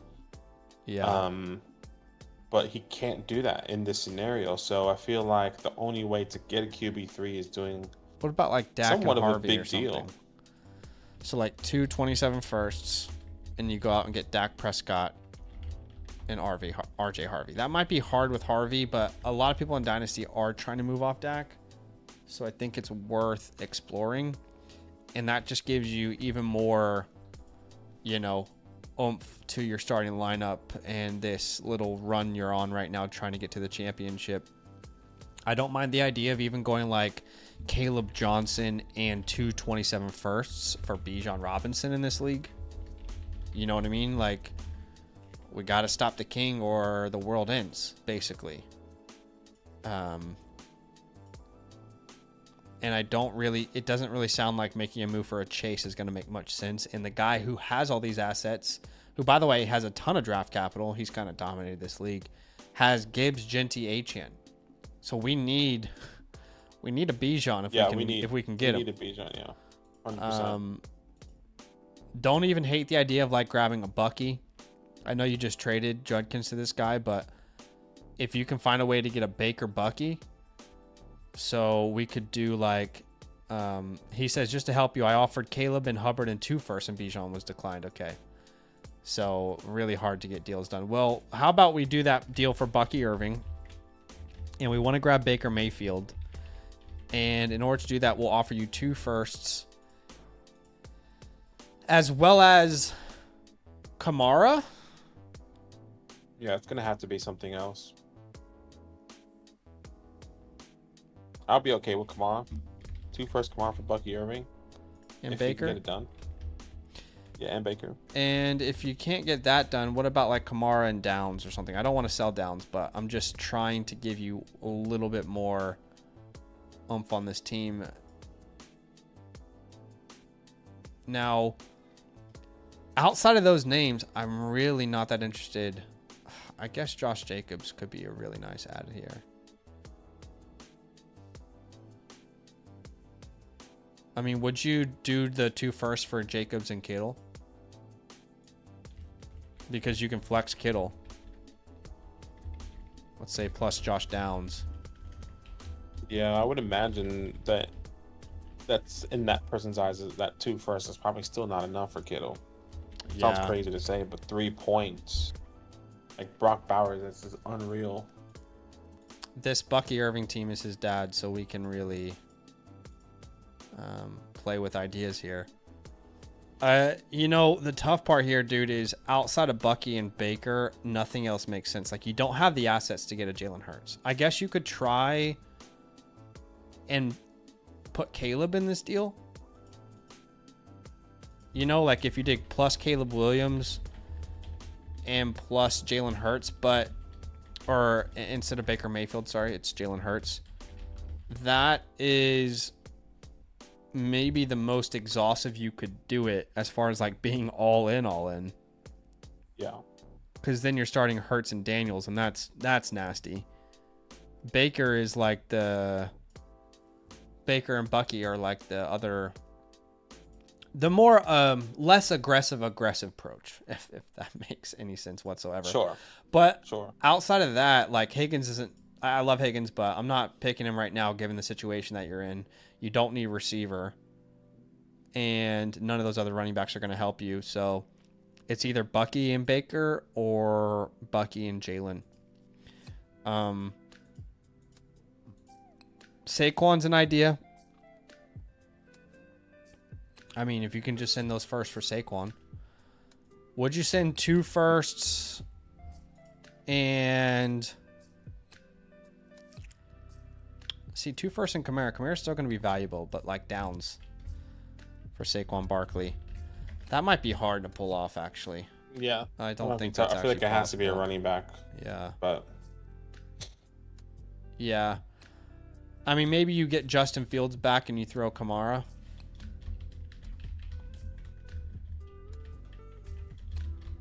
So... Justin...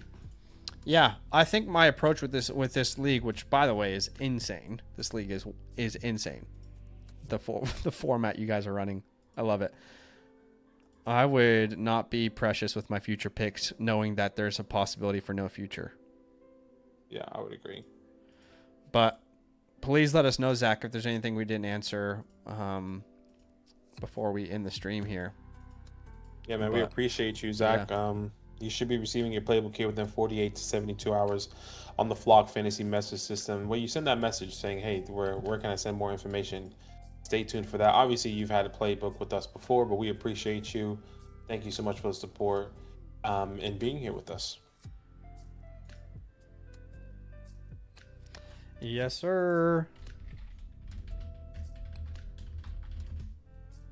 Yes, sir. Yes, sir.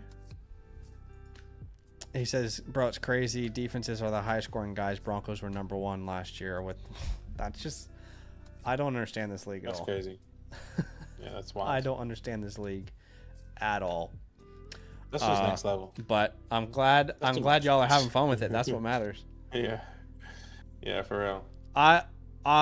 Upgrade defense. I would say defense is so unpredictable. I would not. Whatever defense you have, and kind of working off the waiver wires if you can. I wouldn't be actively looking to upgrade defense. I would just be. It's just so unpredictable. Which is why defense as a whole, like I get defensive players, but defense as a whole in Dynasty is pretty. I don't know. The randomness of it feels anti-Dynasty to me. But yeah. Vikings are great, man. Vikings are a great defense. I think you're good. Yeah, I think so as well. They're an upgraded bunch as well. But all right, guys, I think that's probably it for today. Appreciate you guys big time, man. We'll be live tomorrow with a real draft. And DM us if you guys have any questions about everything. But we appreciate you guys big time. And we will see you guys tomorrow. And again, thank you to everybody for all the submissions. Get your trade questions in, your start sits for tomorrow, your playbooks, and you'll get at the top of the queue. And I appreciate you, Zach. Very kind. We'll see you guys tomorrow. Love. Love.